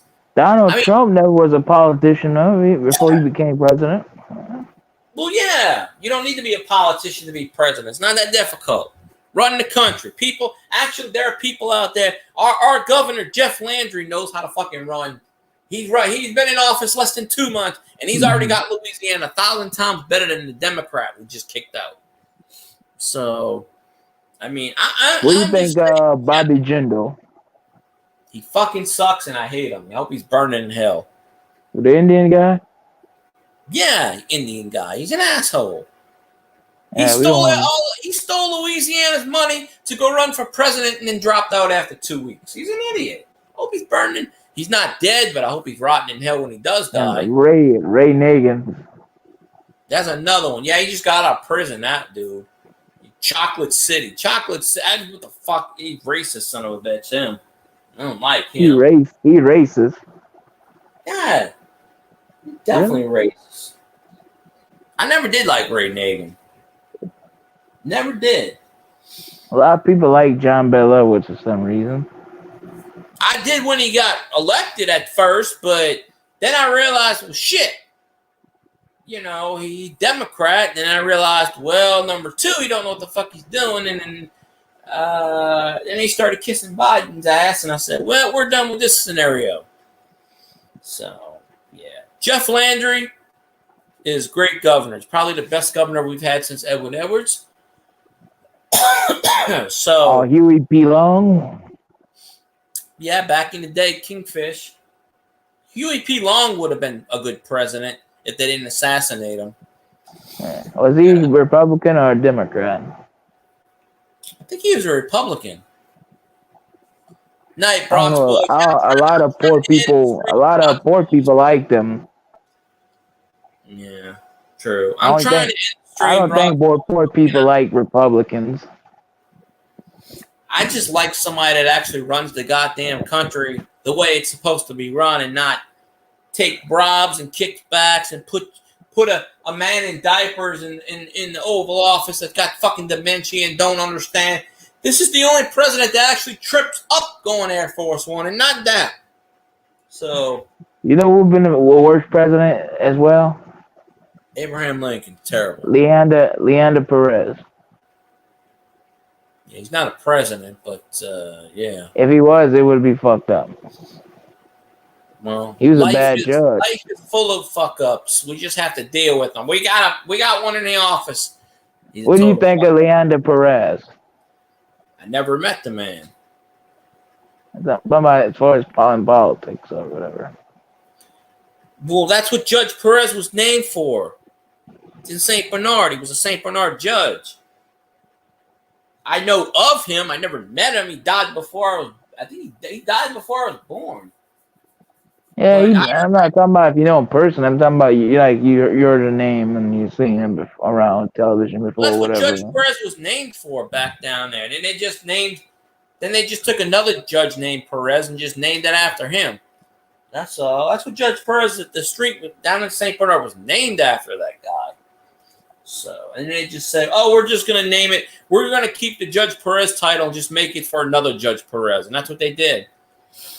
Mervyn Perez. That's all. And, before that, the street was called Good Children. So. I heard Ernest Memorial. What's his name? Ernest Memorial or something? I named that place after. They call him Dutch. The man they call Dutch. Yeah. Ernest Memorial or something.